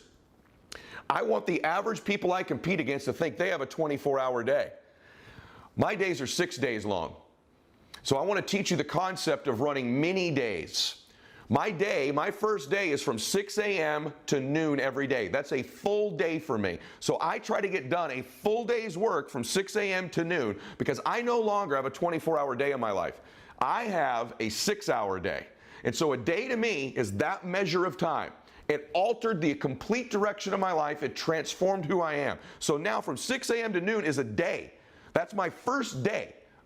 Every single week, 6 a.m. to noon, Monday morning. And what happens in that 6 a.m. to noon, there's a mental thing we have. I have a whole day to get all these things done. And so we stack and dictate and schedule our day over that 24-hour window of time. You'd be surprised if you shrunk the day to 6 hours, you can get the same things done in those 6 hours you used to get done in 24. From noon to 6 p.m. is my second day. And in that second day, I fill that up with a full day's worth of fun, memories, meetings, phone calls, you name it, meetings with my relationships in my life. In that 6-hour day, I pack out another day. From noon to 6 p.m., I fill that day up. And my third day is 6 p.m. to midnight. And in that 6 p.m. to midnight, same thing. My relationships, my meetings, my phone calls, my emails, the work I do is a third day. And so what happened was when I was in my early 20s, I went from having 3 days in the same window of time when the average person had 1. And I started to accomplish triple what the average person was accomplishing. Now, once again, you stack up 3 days in 24 hours over a week, a month, a year. In just 1 year, I end up with over 1,000 days, and I'm competing against people who only have 365. Think about the mind-blowing difference could be in your life if you ran mini days the rest of your life. I'm telling you right now that my days are 6 hours long. You'll be the amount of work you could get done, the amount of compounding that'll take place in your life, it's going to blow your mind. When you start looking at your schedule, day 1 is 6 a.m. to noon. Day 2 is noon to 6 p.m. Day 3 is 6 p.m. to midnight. Your whole existence is going to change. And it'll be kind of fun in the beginning. You'll mess it up, but you stack up a week or two and you do that for a month. Imagine that in 1 month getting 90 days. Think about what would happen in your life if in a month you had 90 days and the rest of the world, the average in your life, imagine that for a second. The rest of the world only had 30. And you stack that up over a year or 3 years, how different would your life be? And I'm telling you, I'm an example of how different your life would be. I'm an example of what that productivity and compounding in your life can look like. More fun, more memories, more meetings, more encounters, more relationships, more experiences, more money, more achievement, more joy, more bliss. I'm creating opportunities constantly. So what I do is I shrink the finish line. So there's sprints all the time. And so because I only have a 6-hour day, I'm going to hurry throughout that day. I'm not jogging. I'm not walking. I'm in a big hurry. And you're going to be amazed at the transformation of your life. I may never give you a bigger gift than the concept of 6-hour days. I think I'm one of the only people you'll ever hear explain this to you. But I can tell you, I started to study these successful mentors. My gosh, they get so much done before 9 o'clock in the morning. My gosh, by 1 o'clock, they've accomplished so much. And the average person is just stretching, getting out of bed, done their first appointment or two. Especially you entrepreneurs out there, how critical this is. Because when you're an employee, at least as an employee to some extent, they control your time. They dictate, you need to be here at 9 a.m., you can't leave until 5 p.m.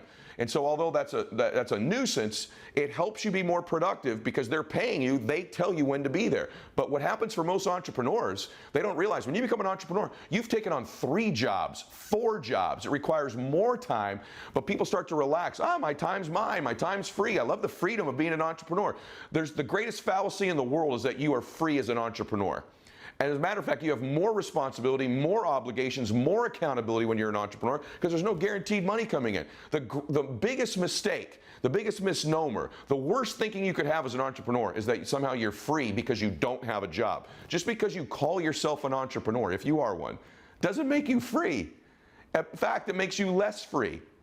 And so what will make you free is really being free, really getting financially independent, really having enough money that you would never need to work again, really having enough money that if you didn't want to take a meeting, you didn't have to. So stop deluding yourself into this false sense of freedom because you call yourself an entrepreneur. It's hilarious, and it's why you're losing. You have this fallacy, this relaxed state of freedom where you're going to get around to doing things, and you get to go to the gym anytime you want to, and you're wearing your sweats at 10:30 in the morning, right? You wouldn't do that if you work for someone else. You don't do that when you work for you. And so the greatest thing I can give you is the gift of many days. The next thing I want to share with you is that there needs to be an alarm clock. Where performance is measured, performance improves. Secondarily, the more you can shrink the time frame where you measure performance, the better chance you can have to alter that performance and improve it. So what do most people do? They measure their performance. The average people in the world measure their performance at the end of every year. New Year's Eve, right? They take an account of, here's my life. Here's what I accomplished. Here's what I didn't get done. And once a year, they take a look at themselves, they make an adjustment, and their performance improves. They measure their performance, they measure their results, and then they make an adjustment. So they adjust about once a year. Pretty good performers shrink the time frame. At the end of every month, most companies kind of do an inventory. Most people do an inventory. They look at their books. They look at the profit and loss. They look at their schedule, and they make an adjustment after they measure that performance at the end of the month. Really good people kind of get together on a Sunday night. If they're pretty good performers, once a week, they measure their performance, they make adjustments, and they move on weekly. And then there's really top-level performers, and they do it at the end of every day, don't they? At the end of every day, they sit back, they look at their calendar, they look at the results, and they measure the performance daily. Well, who do you think is going to do better? The person who measures it once a year, once a month, once a week, or once a day? We all know the better adjustments, they've shrunk the time frames down, they adjust, they get better, they improve daily. And then there's the max out 1% of 1% performers. and they have a clock that goes off every hour. Every hour in their head, a alarm goes off in my mind. It's sort of weird, but it works. I'm addicted to it now. About every hour, the top of every hour at 11 a.m., it's funny, my mind just knows, what did I do to move closer to my goals? What did I do to move closer to my outcomes? Have I achieved the things on my to-do list today? Have I achieved my biggest and baddest outcomes of the day? And every hour, did I move closer? Did I move closer? What adjustments do I need to make? What do I need to celebrate? What tweaks? What's been accomplished so far? An hourly alarm clock goes off in your head. If you can get to the point where you just begin to practice it, and maybe for now, you program this thing to go off every hour just to remind you, what did you get accomplished? And maybe when that hour goes off, you know what flashes on the screen? Your outcomes and your goals. Hourly, the alarm goes off. Hourly, the alarm goes off. It'll begin to train you to begin to measure the time frame of your performance every hour. Now let me ask you a question. There's a group of people that measure their performance. Their race, their marathon is once a year. Then there's those that do it once a month that make adjustments and measure where they are and increase effort. Then those that do it monthly, weekly, daily, hourly. I can tell you that I run many days and I measure my performance hourly. It will transform your life. You will become more productive in your family, in your personal relationships, in your faith, in your business, in your fitness, in your nutrition, in your money, in every area. If just something goes off by the way, it's a 5-second just reminder. Am I moved closer to my outcome? If I move closer to my to-do list today, what adjustments do I need to make? You'll be reminded at that time of someone you forgot to call, an email you didn't return, a meeting you haven't asked for yet, but something you were supposed to eat, hydrate, whatever it is. If you can begin to have that alarm just go, it's just 5 seconds, it's just every hour, it's just 5 seconds. And I'll tell you, it happens to me constantly now. And I know that one of the reasons my life has improved is because I've shrunk the time frames down of where I measure my results, right? Where I recalibrate, where I course correct, where I make an adjustment, where I realize I'm behind or I've made a mistake and I improve a performance. And so far, can you imagine if you started just being in a bigger hurry and you had perception correct about how close you really are to your goal? The difference in winning and losing is this much. It's like a veil. And when you remove that veil, you see, my gosh, I'm so much closer. I promise you, one of the things that you suffer from isn't just like a lack of vision and clarity. I wish you more clarity and more specificity in your vision, and I wish you more proximity, that you knew how much closer you were to achievement than you think you are. In fact, it's the fact that you think you're so far away from achieving these things that's causing them to constantly stay that far away from you, because you're not running fast enough towards them. You're not measuring them fast enough. You're killing your goals and your dreams by thinking they're so far away. It kills everything. If you knew how close you really were, you'd run so much faster. So if you altered that, if you altered the first 30 minutes to an hour of your day, and you just stopped letting yourself be a reactor, but you took control and became a dictator of your time, if you manipulated and bended time like I have to where a day is 6 hours, let the rest of the world think a day is 24 hours. And by the way, someone just made that crap up a long time ago. An hour of measurement, 24 hours is a day, 365 is a year. Someone just made that up and everybody's bought into it. Well, guess what? I've made mine up. My days are 6 hours long.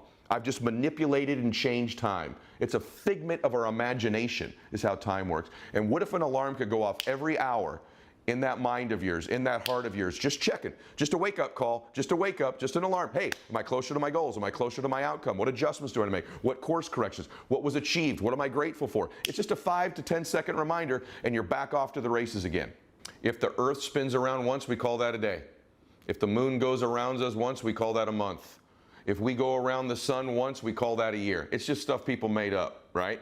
And so time is a figment of our imagination, and if you'd use your imagination, imagine what you could accomplish if you shrunk the time frames down. The last thing I want to tell you about time is that the best people I know have a focus on the future and use their time in the present.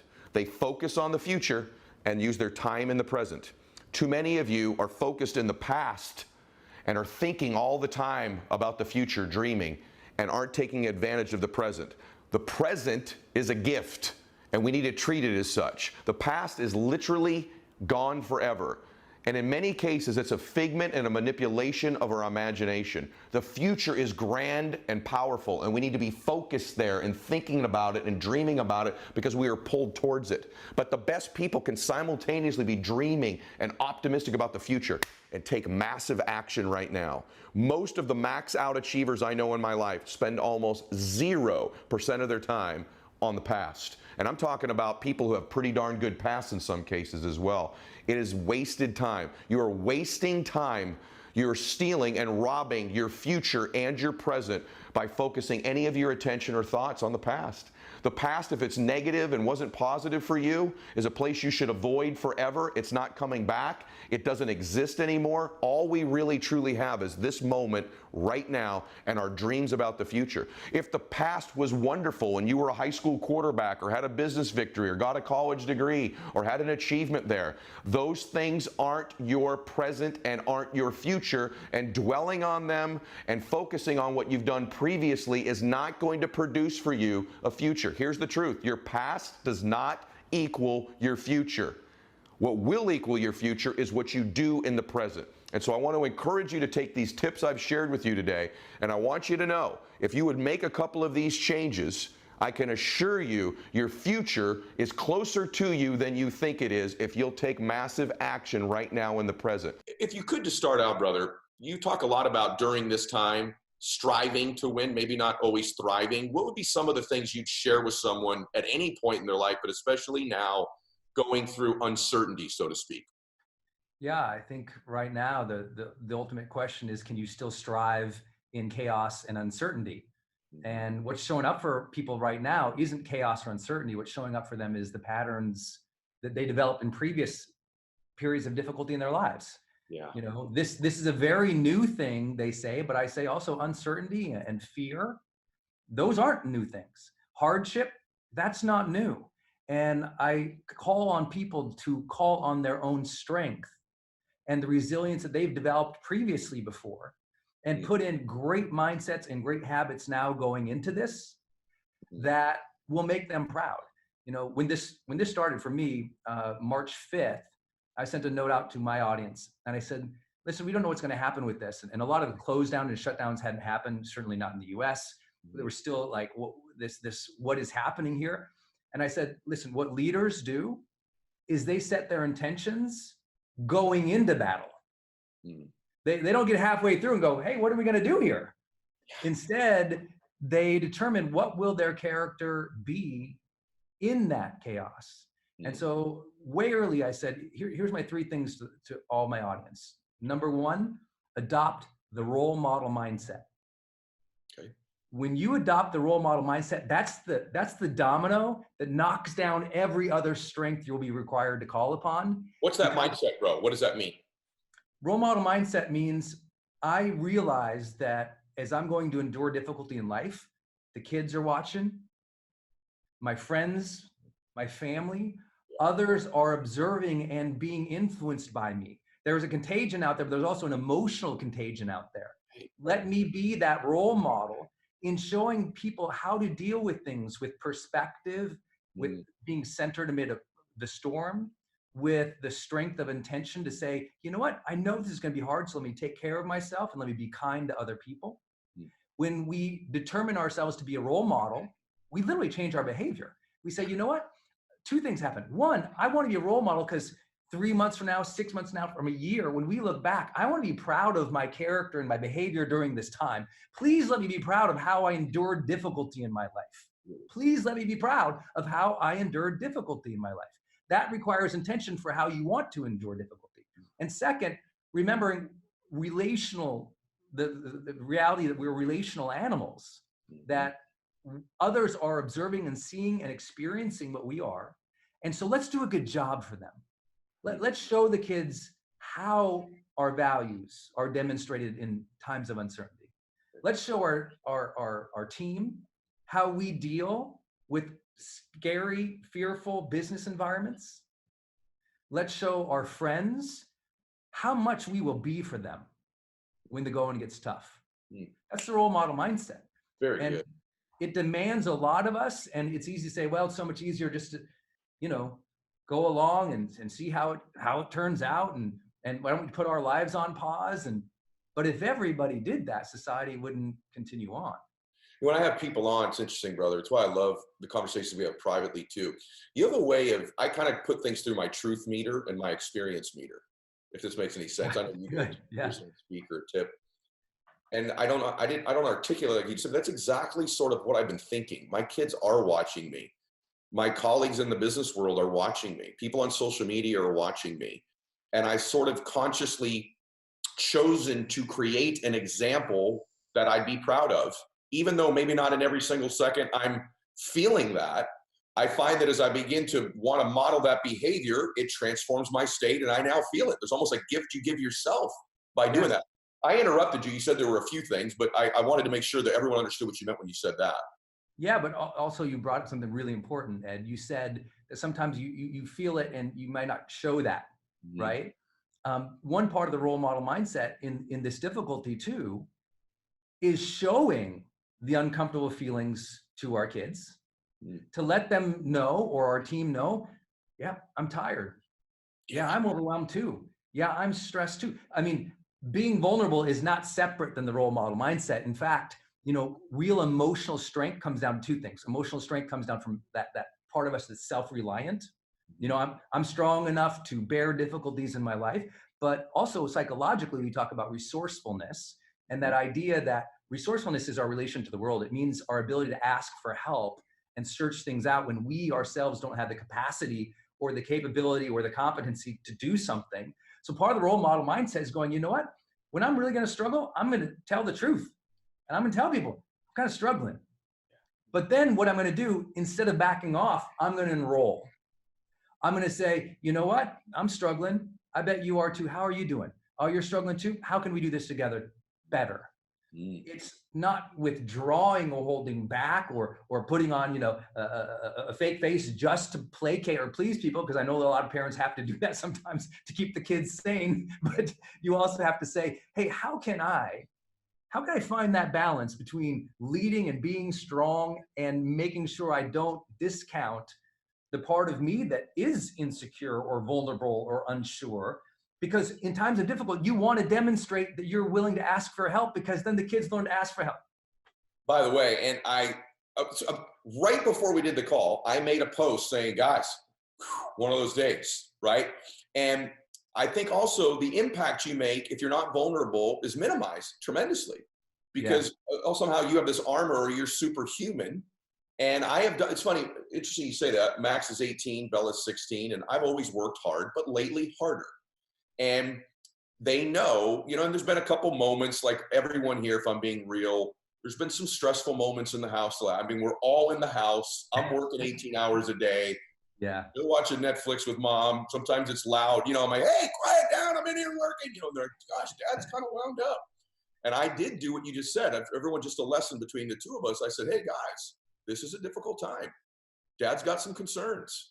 This is, and I said, I want you to watch how I behave under this sort of, stress. And one of the things I know how to do, I told my daughter, I said, one of the things daddy does is that when I have something, my anxiety goes up, my activity goes up. It's one of the ways I deal with it is I just pour myself into work. It doesn't mean it's exclusive, but I want you to remember that. A lot of people, when anxiety goes up, they freeze, Bella. And I don't want, when you're in a volleyball game and it's game point or you're down 5 points, to freeze. I want you to say, this is when I rise up.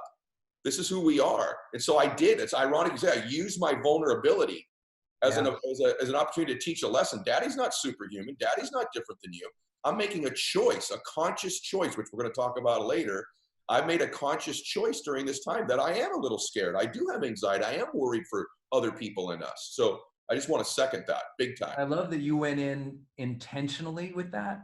Like communicating to your team or your family or people before you go into a situation to let them know, this might be awkward, this might be difficult, this might be intense, we don't know how it's going to go, but listen, we're in this together. Let's be patient with each other. Follow my lead. That's the job. That's the job. No matter what you lead, whether it's yourself, your family, or others, like casting out that intention in advance and having that explicit communication in advance. Those are really hard for people. Like, listen, 2 words: intention and explicit communication. you get those right going into chaos or as you're in it, people gel together and they feel stronger together. And if you don't do those things, things fall apart real fast. It's so interesting, bro. I just got to share with everyone. It's so interesting how we're on a similar consciousness right now. The call before this here was a business deal I'm trying to put together. And the person on the other end asked me, are you certain, are you sure that this is right, that I should do this with you? And I leaned in kind of like this, same camera, same seat. I said, no, I'm not certain. I'm not completely certain. What I am certain of is my intentions. And I believe there's a power of intention. I'm certain of your intentions. I think our combined good intent, goodwill, us not wanting to do any harm, our intention to do something great together, overrides any necessity for complete certainty right now. Right. And that's a thing in life, everybody, that we're going to talk a little bit more about Brennan's other points. But, you know, if everything in your life is predicated on you being totally certain, you're going to do very little in life because there's very little complete certainty. But if you give yourself credit for intention, if you understand the power, both you and I have been mentored by everybody, but you know, Wayne Dye, one of Wayne's great books, The Power of Intention. And my self-confidence oftentimes in good and bad times does not come from my incredible ability, but in my belief in my good intent, my belief in my intentions. And so I want to quadruple agree with what you just said right there. Absolutely right. Was there anything else in that formula of thriving and striving during this time that you wanted to add? Number one first one is adopt the role model mindset, because you want to be proud of how you dealt with this. Even if you struggled through, you want to know you did it intentionally and with tenderness and compassion and caring for the people around you, and you set an example. Number two is optimize your health and wellness. Because if we're all out there fighting, you know, whether it's this particular pandemic or it's future things, we all got to optimize our health and wellness, which I know you and I deeply, deeply, deeply care about with our people, because there's no separation between physiology and performance. There's no separation between mind, body. It's all the health of the sante. And so if you want to have bon sante, which means, you know, positive spirit, it's going to come from health. And I think most people don't realize the major components of that all have to really activate together. Right now, you got to be on your A game in those things. You know, when we did the study for high performance habits, at the time, and still is, to my knowledge, is the world's largest academic study of high performers. Yeah. So we evaluated people in 190 countries around the world.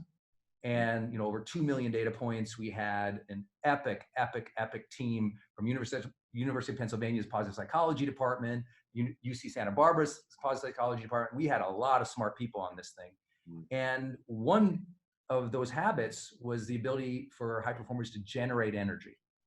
Not have energy, to generate energy. And it's a lot easier to generate energy when you've been building it up and storing it up. I always tell people, you know, the power plant doesn't have energy, it generates energy. A power plant takes energy from one source, transforms it into another, stores it, and transmits it.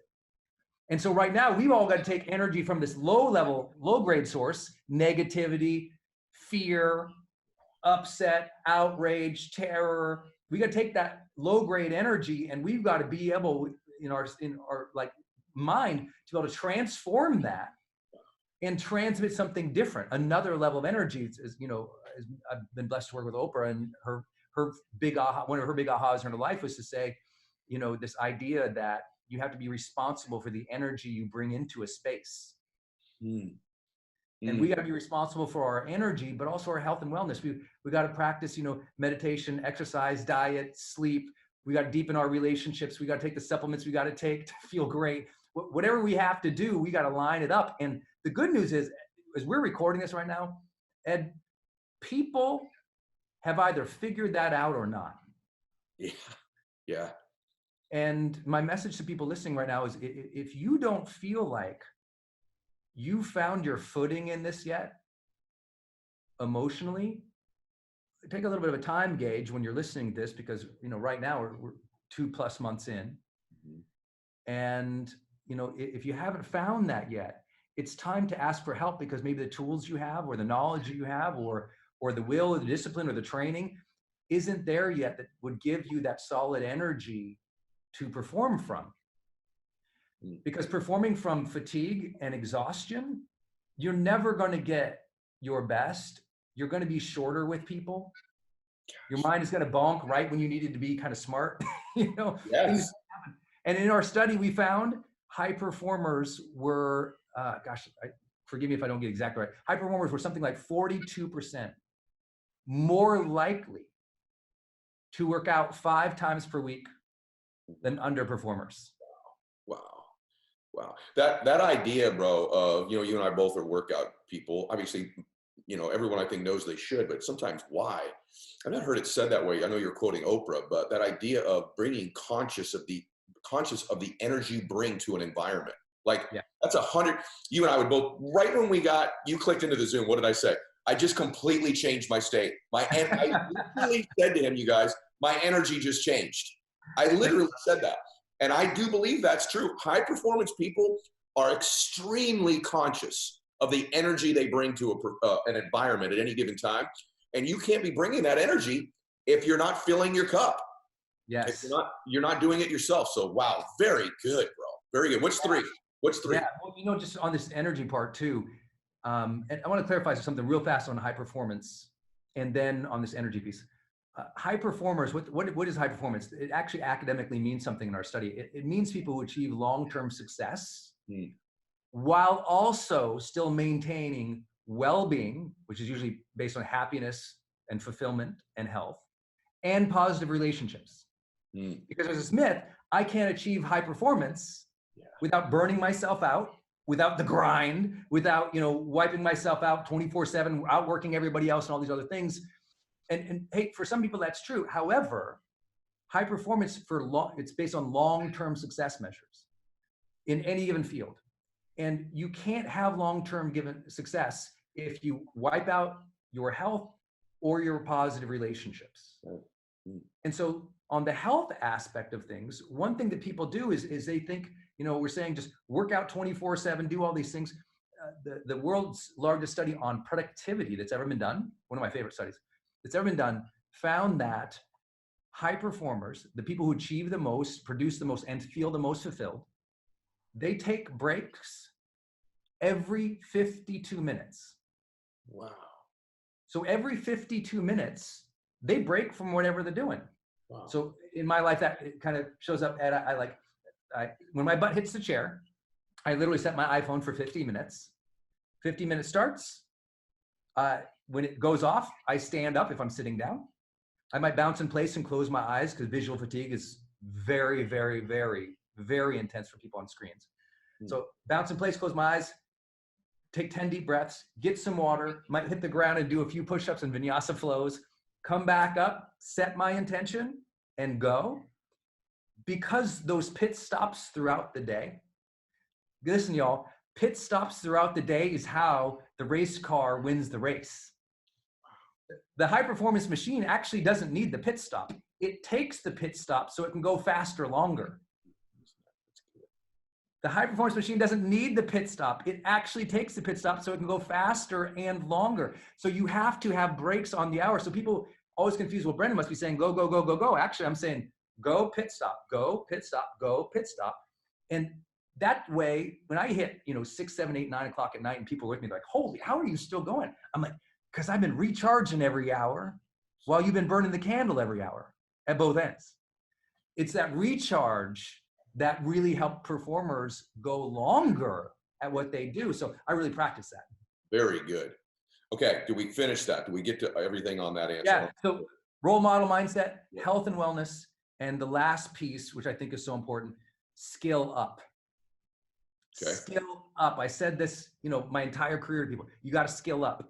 You always have to see the vision of the future. And you have to keep vision of the future unconnected per se to your current circumstances or your past story, right? What is it you really desire and want, and see that vision? It's almost like you wake up in the morning and you pick up a new spear of purpose every day. And you get to cast that spear of purpose as far and wide as you can see that day and march faithfully back to that purpose, pick it up and throw it again, right? And in doing that, we have to realize a lot of times we don't know how to climb that mountain. We might have to throw that spear of purpose up. And right now, people have to skill up more than ever. like Ed, this digital divide just became real for people. Big time. You know, you and I have been telling people probably, you know, for me, it's been 15 years I've been helping people get online and earn or grow their business or amplify their sales, whatever it is online. And I can tell you in that whole process, so many people, yeah, I'm going to do that. Right now, yoga instructors who knew they needed to like do an online course or figure out a virtual way to earn money, guess what they're having to do? They're needing to do it. And that's a good thing. The third habit we found psychologically of high performers is they do something called a raise performance necessity. Okay. Necessity means I make it necessary for me to figure out the things for me to be able to grow. I make it necessary for me to do work today. I make it necessary for me to show up well today. Even if other people don't see that necessity, high performers make it necessary. In our mind, it's our hunger, it's our drive, it's our must. We have to, we feel that compelling thing. It's necessary. And right now, people are luckily being given that gift on a silver platter. It is necessary for you to get better right now. Yes, big time. My main business, well, one of my main business, my financial business, it's forced innovation now. That's right. And we're going to be so much better than we've ever been before because of this. And I think sometimes, in some cases, a skosh of success is sometimes a preventative measure from innovation.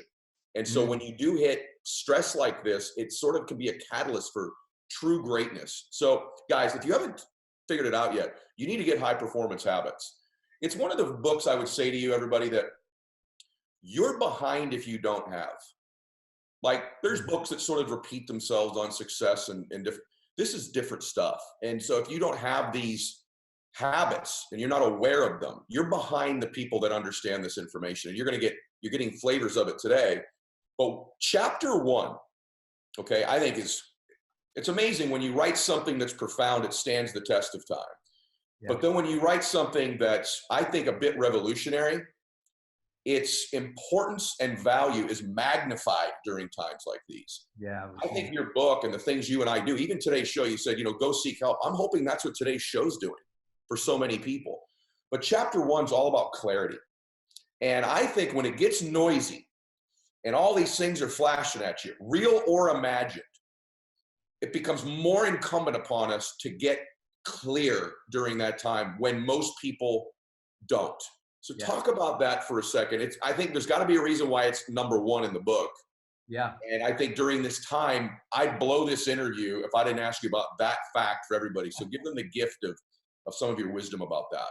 Yeah. Well, we conducted the study, 190 countries, as I said. I mean, just true labor. It took 3 years and $1 million to conduct this study. So this is not Brendan's opinion in High Performance Habits. It's like, this is real, unbelievable data that we found, conclusive stories of people and what made the difference. And what we found was high performers didn't have habits they weren't aware of. Their habits were very deliberate. We call them deliberate habits. Some people have unconscious habits that make them lucky. Other people have deliberate habits which forge real skill. And one of them was this concept that they seek clarity. Over and over, I did 300 plus interviews with these folks, not for a podcast or my YouTube show or even my own stuff. It was for the study. And they had this ability to seek clarity more often than other people. It could show up as simple as 2 people are going into a meeting, Ed. One person just kind of shows up at the meeting like, I guess, what are we doing here today? And the other person sought clarity in advance. What's the purpose of this meeting?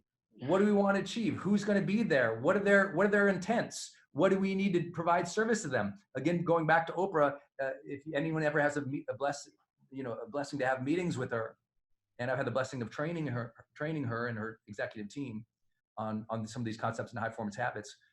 She starts every meeting with, "What is our intention for this meeting today?" And she did that. I thought, high performer. She gets it. They don't begin without getting clarity. And so that's what she's asking. What's our intention? What are we doing here today? And high performers specifically, though, we broke it down. It's a framework for this.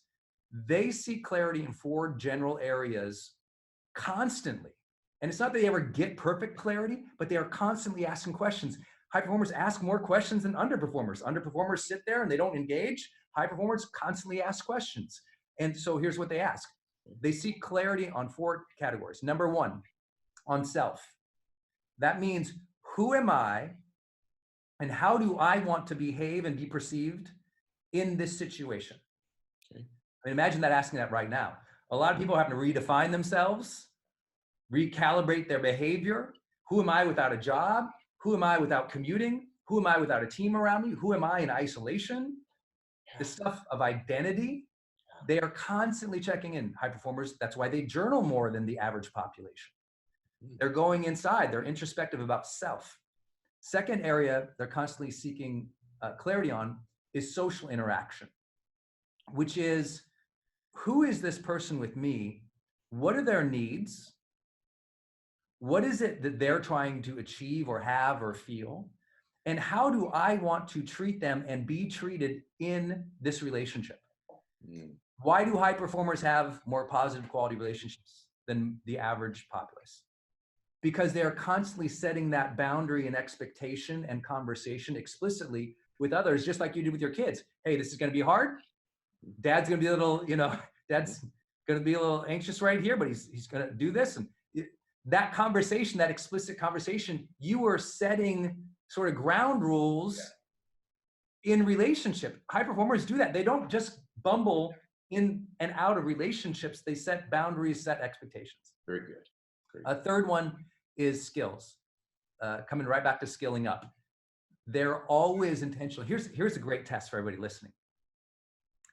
If I parachuted into your life right now, and I opened up your calendar, this is what I do with my private clients, Ed.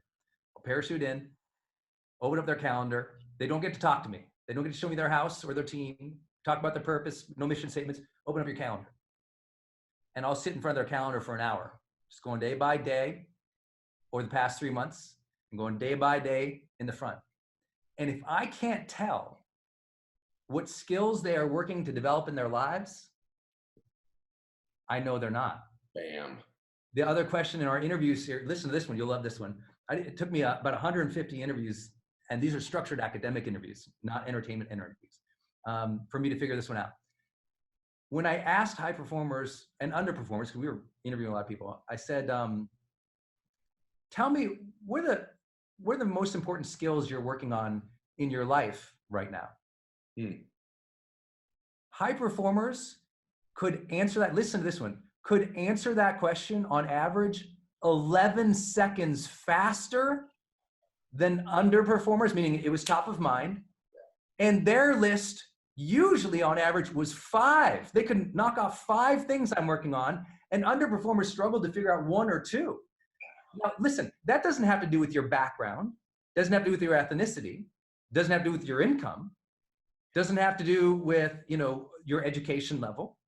In fact, high performance, we found, is not very strongly correlated with where you came from, how much you earn, your education level, all the demographic stuff we assume to be successful. Because we all know somebody who came from nothing and succeeded.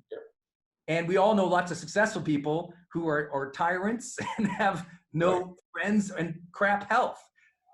So I thought that was fascinating. That they is fascinating. Faster. And the last piece, which unites you and me in brotherhood, is they were always seeking clarity on what their service should be. They were servant leaders. They were curious about whether you call it purpose or mission. Generically, in the study, we called it service. They wanted to know, what is the service they needed to provide. They wanted to be excellent at that service and intentional about that service. And it was important for them to do a good job, because that service meant for them, whether you call it pride or fulfillment or satisfaction. Yes. They just like jump into things. They want to know, what's the value of what I am doing here, and how can I do it well? And that was important. Brother, so this topic, everyone, that was so good. I don't write a lot during my interviews. I usually listen and go back. I'm writing as we're talking. You guys, this is the hardest thing to teach people. I think one of the hardest things is why I attacked it with the guy who's the best at teaching it, on clarity. Because people who are unclear, I don't think know to the extent that they are. In other words, the high performers that you and I know, to the extent that they're specific, the specificity to their clarity is at such a different level that when you say it to somebody that's listening right now or watching, it's not pretty clear. I got some goals. You're like, I I wish I could put you both together so you could see how unclear you are. The fact that you just have a few things written down does not make you have specific laser focused clarity. I open every meeting. Everyone's ever been in one of me. What is your outcome for this meeting? What is our outcome for today?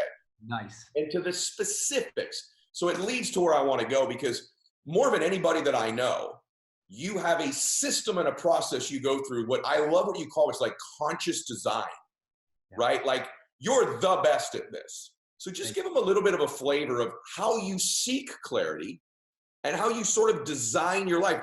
And by the way, incredibly simple process. And I would say within a variation of 20%, the same as mine. Like there's differences, but extremely simple, extremely similar, easy to duplicate if you chose to. So now that we've talked about clarity, how do you begin to seek accountability, clarity, vision, structure, improvement? Watch this, everybody. Here we go. Give them a little bit flavor of that. What you do to get it. Yeah, well, first understand it's a practice. It's not a one-time acquisition. Right? So that's why we found it. I actually learned this. I didn't know it. I used to always say you need to get clarity, and the reality is no, they seek clarity. Get means you got and you're done. Seek means this is an active practice. Like I'm still honing my craft just as you are on stage. How many stages have you and I been on? I mean, the biggest arenas in the world, we've been there, right? We're still trying to get better as speakers. I remember our last conversation, we were just jamming about our love for public communication. It's like, you're not done. Right. So first, he's being a little humble, just so you guys know. I was also telling him my admiration for his ability to do it, because there's a very small group on one hand on planet Earth that I revere when I watch them communicate. And I just told him how much I want to see it in person more than I just keep watching on video. So I just wanted to say that. Now go ahead. We'll get to do it again. I know it. Yeah. I think it's having that clarity in those areas first, like really sitting down and journaling about self. So who do you want to be? How do you want to be with other people? What are the skills you need to develop? And then what's the service you want to provide? And once you have that intention, now it's about going out and absorbing and asking questions. So things you teach, find a great mentor, read great books, take online training. But you know what the truth is about education? Tons of people consume. Yeah. The difference between somebody who has clarity and people who just consumed comes down to concentration time, challenges, and coaching. Okay. Let's go through that. Concentration time. I mean, lots of people think about life. Other people think deeply about life. Lots of leaders do leadership and think about it once in a while. Great leaders really contemplate leadership. They deeply think about that interaction they just had with the team. They deeply think about that presentation they just get. Their contemplation time. They're not smarter than other people. They're giving more contemplation time. There's an obsessiveness to that. They're really zeroing in and wanting to improve that thing. So whatever they do consume, like you said, they're taking notes. They're assessing themselves. They're journaling. So concentration time. Next, challenge. You got to set challenges for yourself. You want to learn the skill of, swimming. You don't just jump in the pool and start like flapping around. Instead, you go, okay, how do I learn to swim well? Can I get a coach or a mentor on it? And then you say, okay, swim down that lap, come back. Clock. Okay, that was good. Now do it faster without drowning. Go ahead. Clock. Good job. Now do it again. This time try this. Clock. Then it's coaching. It's getting an expert. It's getting somebody who has that perspective to say, hey kid, try this. Have you tried that? Have you tried this? Just to give that outside perspective. And then you and I also, our entire lives, I believe, have grown at maxed out capacities because of when you acquire that, when you learn that, the way to develop mastery is then to teach and share what you have learned. There you go. That's right. Yeah. And Brendan, tell them really quick, because I just want to have the gift of this, kind of your Sunday routine and sort of the areas you measure, because I think it helps you seek clarity. I think it's a process that, I mean, you have to go through the entire thing, but just give them a little flavor of that, because I think the practical application of the way you describe it is just, it can be done by anybody, what you do. So tell them a little bit about that, if you don't mind. Yeah. Well, I have my thing, I don't know where it's around. I have my high performance planner, which now helps me do that. Yep. So I have a weekly review in here. And on that weekly review, it asks questions about your life. And it has questions from, the basics of what did you learn last week, but things in there that most people don't think about, Ed, like name 2 things you learned about the most important people you interacted with this last week. Because most people think about, how was my week last week? Yeah. What did you learn about other people last week? Right. Specifically, because that's going to really develop mastery in life. Then I ask people to think about, well, what if you could think about the last week in terms of what emotions did you have? Were they emotions you wanted to have? How did you deal with those emotions? How did you deal with your health last week? How were your relationships last week? How was your purpose and your progress last week? And just evaluating, like we need to evaluate categories of our lives. So I do that every Sunday. I just sit down and I have all these categories that I go through. Yep. Score myself on the high performance habits after that. And my high performance habits are, I'll go through briefly. You have personal habits, you have social habits that were academically found to correlate the strongest with long-term success. And those were seek clarity, generate energy, raise necessity, increase productive quality output, develop influence, demonstrate courage. So I rate myself on those.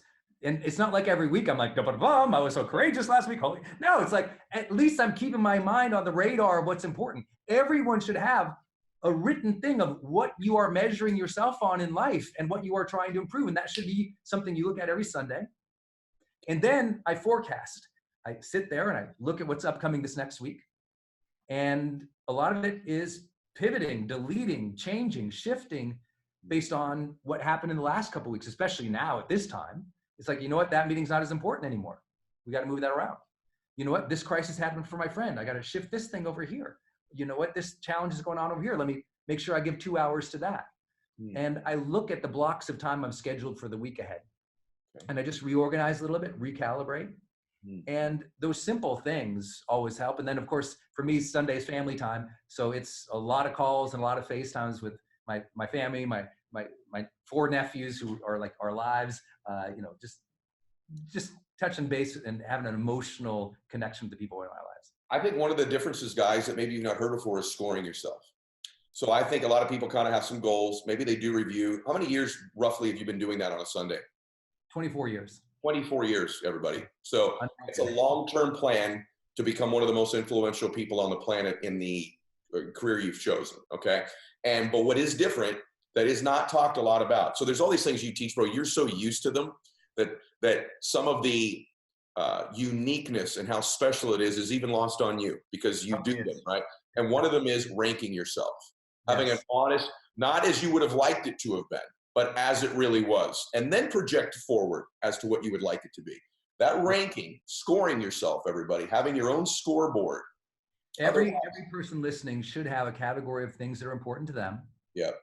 And they ought to score themselves on a score of 1 to 10 every week, and just look at it and be honest about it, and not try to be perfect. It doesn't have to be 10s across the board.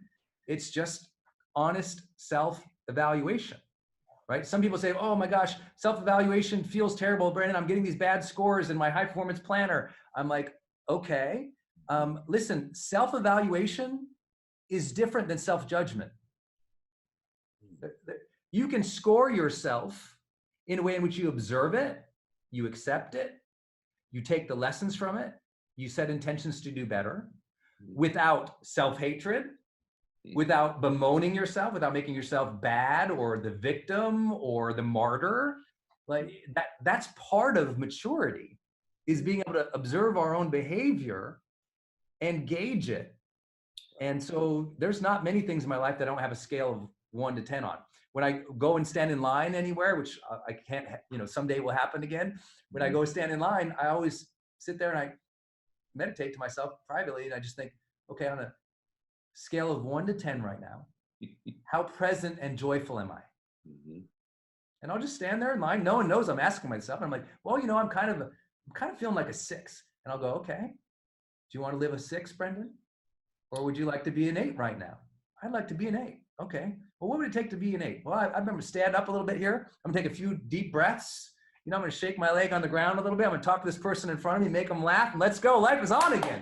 That requirement of when you're at a lower level. Here, everyone runs from guilt, Ed. Yeah. I think guilt can be utilized just like any other emotion. Emotions are signals, not realities. And guilt can be a signal to say, oh, let me pay attention here, do a better job here. I only want to hire guilty people. I want to hire people who go, you know what? I feel bad if I don't do a job of excellence and service. I feel bad if I don't feel kind to people. Great. I'm glad you feel bad about it. Now don't let it stop or discourage or disparage you. Use it as a signal to get better.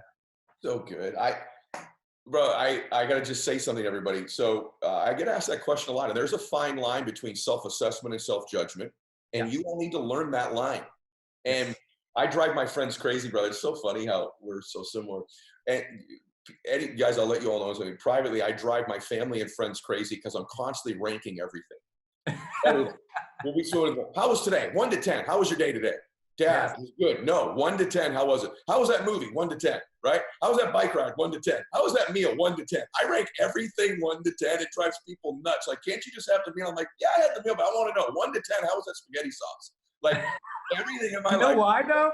Because you have, here's the fundamental observation of that. Because you have been in charge of coaching people's human behavior before. Yeah. People who have never who's never been responsible for the development of other people's potential, that's such a foreign concept to them. They're like, ooh, how could I ask them to rate themselves? How can I do that? But every great leader or manager listening right now, they're like, oh yeah, no, that is so necessary. Because if you don't calibrate people to something, if you don't anchor them to a number, a state, a value ethic, then what ends up happening is they're all over the place. But that number or that value or that standard or whatever it is, that gives us a baseline to improve from. Yes. And coaches are always helping find that baseline to improve from. And numbers are the most simple and elegant way to do it. So even therapists do that work over and over of having people rate or score things because, after, a century of this industry, both in the psychological realm and more of our more popular realm that we function as coaches, that's been proven effective. 100%. The other thing that he does on Sundays that I do, guys, I just want to just acknowledge really quick is taking an inventory of the emotions you experienced in that week as well. And what are the emotions you'd like to get the next week? That was a big breakthrough for me in my life. I'm an achiever. And it wasn't until maybe a decade ago that I started asking myself, I had an experience where we were building a house and I walked in, I was pissed off about a bunch of stuff. And the guys working on my home that had immigrated to the country that were just working to send money back home to their family. They've got mariachi music on, they're partying and laughing and having a great time, working in 120 degrees. I'm the builder of the house and I walk in this great stress. And I remember thinking 1 to 10, ranking this moment on bliss and happiness. Those guys are smoking me right now. And it wasn't a comparison thing. It was a reflection on myself. And if the game of life is happiness and bliss, I'm losing right now.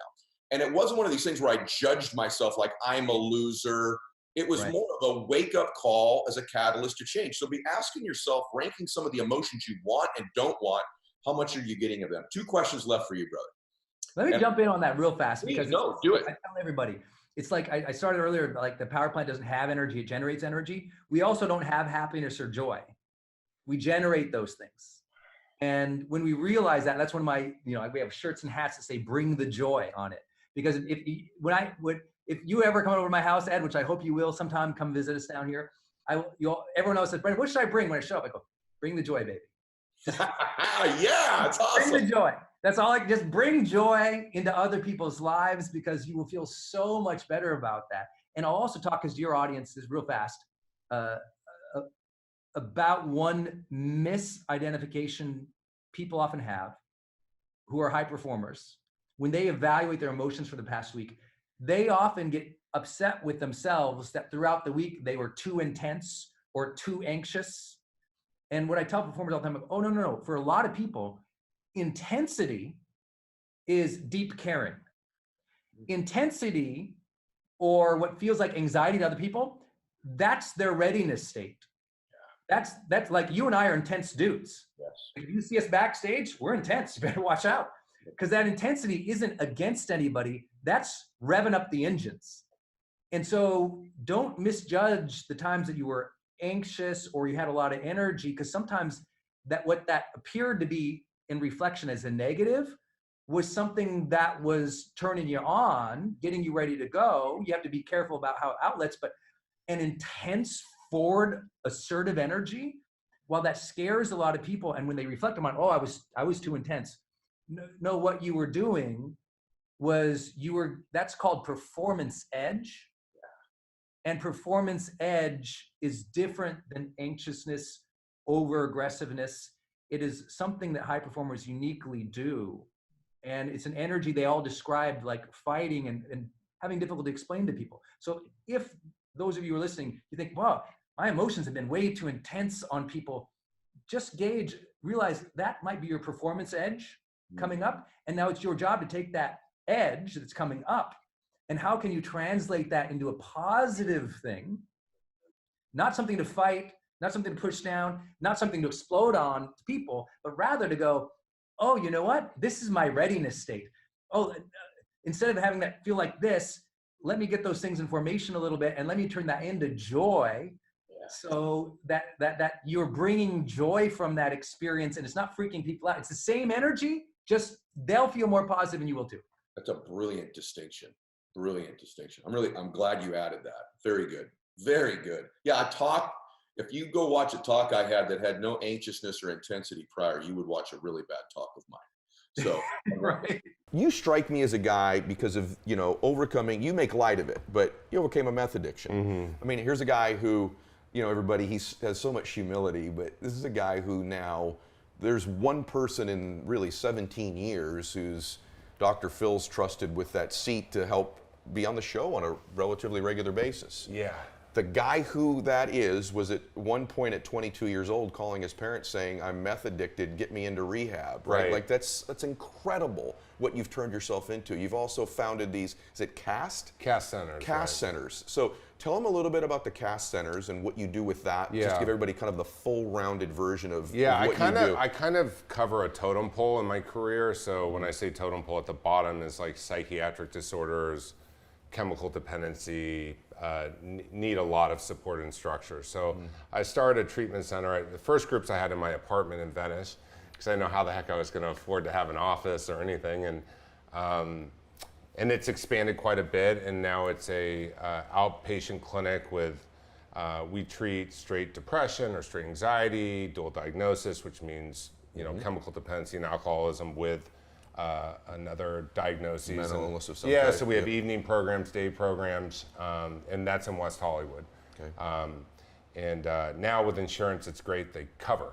Thank God. Most insurances cover treatment, which is awesome. Big topic that's come up a lot is mental health. Yeah. More and more on my show and in social media, people are asking me to discuss it more, have them cover it more. I'm a believer that mental health is this huge spectrum. It's such a broad topic. It can be everything from suffering from some, anxiety That's what I'm saying. to worry. It's a totem. Up here, you have high achieving. Yeah. How do I go from 5 million to 20 million? Right. Right. And you're right. It's all in the range. Yeah. The problem I feel like is everyone pulls them off instead of like you're saying. We all have mental health. Right. There's just different levels of it. We all have financial health. Right. There's different levels of it. There's physical health. Yeah, and one of the things about mental health that you and I were talking about off camera too is that you all should be working towards being healthier mentally, emotionally. Like, even if you think you're a really well-adjusted person, I feel like I'm a pretty well-adjusted person. I'm still reading and seeking mentors and relationships, associations, experiences that improve that part of my life. My physical body I'm trying to improve. I want to improve my emotional and mental well-being as well. And no matter what level you're, I think some people think, well, the mental health stuff's like for people who are like, manic depressive or, schizophrenic or, they're suicidal. That's one part of the spectrum. There's all kinds of other spectrums. Me or you could have a more poor mental health day than somebody who's 3 days sober. What do you do for... in theory. No, I haven't had one in a while, but... I have. Yeah. I agree with you. I think you're completely right. One of the great things about people that are in recovery is what I would call almost forced self-awareness that begins to take place. The revelations in learning about oneself is one of the great gifts of recovery that sometimes people who don't need to go into recovery never get that gift of. It's just self-reflection, right? Could you share with us maybe some habits that you do daily or routines that contribute to your wellness mentally, emotionally? Yeah, I mean, it's rituals. Yeah. I love ritual. I love a structure. So I think for me, even before here, I went to your bathroom so I could look in the mirror and I go, just be yourself. Yep. I listen to music, but when I rolled down here, that made me feel like I could get outside of myself, so I could actually be a vehicle for stuff. So like there's the simple things like that, and then there's. Can you go back to that Yeah. thing in the mirror? Because I've heard you talk about this before. I think Yeah. it's powerful. Yeah. Can you talk about what you actually do when you do that? Yeah, it's changed a lot. Okay. Okay. But I feel like so often in the mirror we just look at our aesthetic. It's like, and not to be dramatic, but it's kind of it. It's like when you really look into who you are as a man or a woman, what do you say to yourself, or what does it say back to you? And so I like to go to a mirror, and I often will drop to my knees in a bathroom. Yeah. Real quick in front of the mirror, like, you know, I try to make sure no one's watching me, you know? And then I pop up and I'll look at myself in the mirror and I'll just be like, you know, you got this, or be yourself, or just, you know, be my own coach. Because we're all human, we navigate life. And I say I drop to my knees for humility, just to be like, I don't have all the answers, okay? Hop up, look at myself, say something. And that's something I do before I go into do anything publicly, or anything where I feel like there's pressure, or anytime I feel like I may not be myself. You know? Yes, I do know.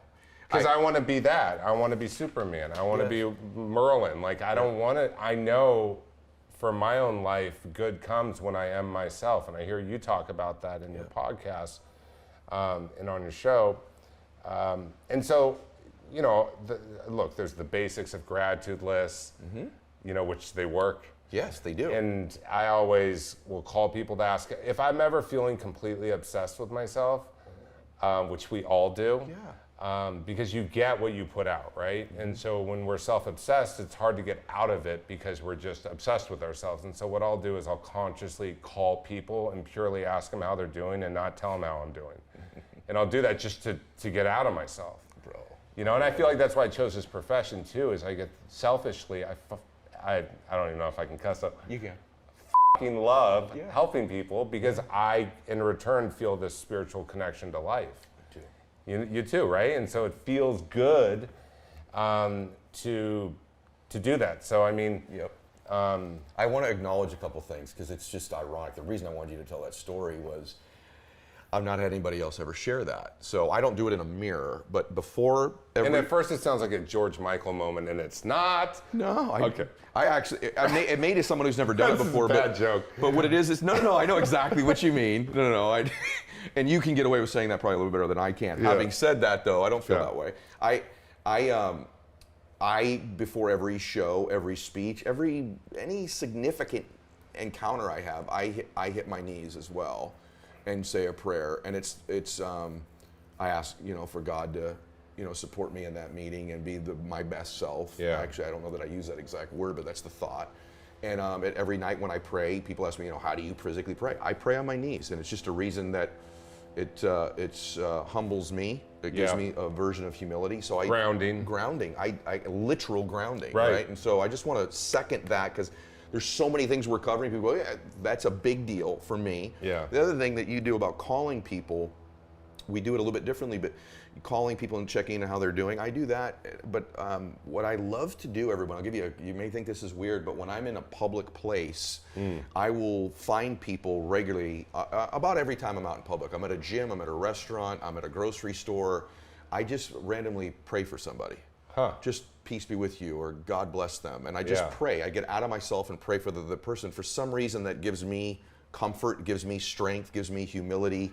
And I don't know why there's this as part of me that I just feel better when I'm helping someone somehow. Oh yeah. So that's my version. Oh of it. man, if sometimes I'll go with friends, I'll be like, let's just give compliments. And it sounds so funny. You know, I've turned 40 next month, but I love stuff like this. You go to a grocery store and you literally are just dishing out compliments. And we'll make a little competition where we're laughing. But people love it. Yes. People love anonymous compliments. And it feels so good to give. And so it's fun. I have an audio on that, where I talk about, if you want to change your state, start complimenting other people. First, it forces you to become a habitual observer of people's blessings and giftedness. And then it feels so good to give them that gift. And it's something that you may be the only person that year who will give them a sincere compliment about something. Right. You could completely, what a great looking tie, you know? Yeah. The guy ends up going home that night feeling better about himself, and he's nicer to his children that night. Right. Like, it's just the ripple effects of these things. These are life hacks that matter. So thank you for that. And I think that's why it's, for guys like us, it's not that fun to watch the news or watch politics, because you don't see people lighting up other people's candles or their lights. You just see them blow it out. And so I think you have to create that environment like you're talking about, where you're constantly in that flow. Yeah, I totally agree with you. Yeah. So good. Okay, we're flying through this, Yes. unfortunately, because I'm loving this.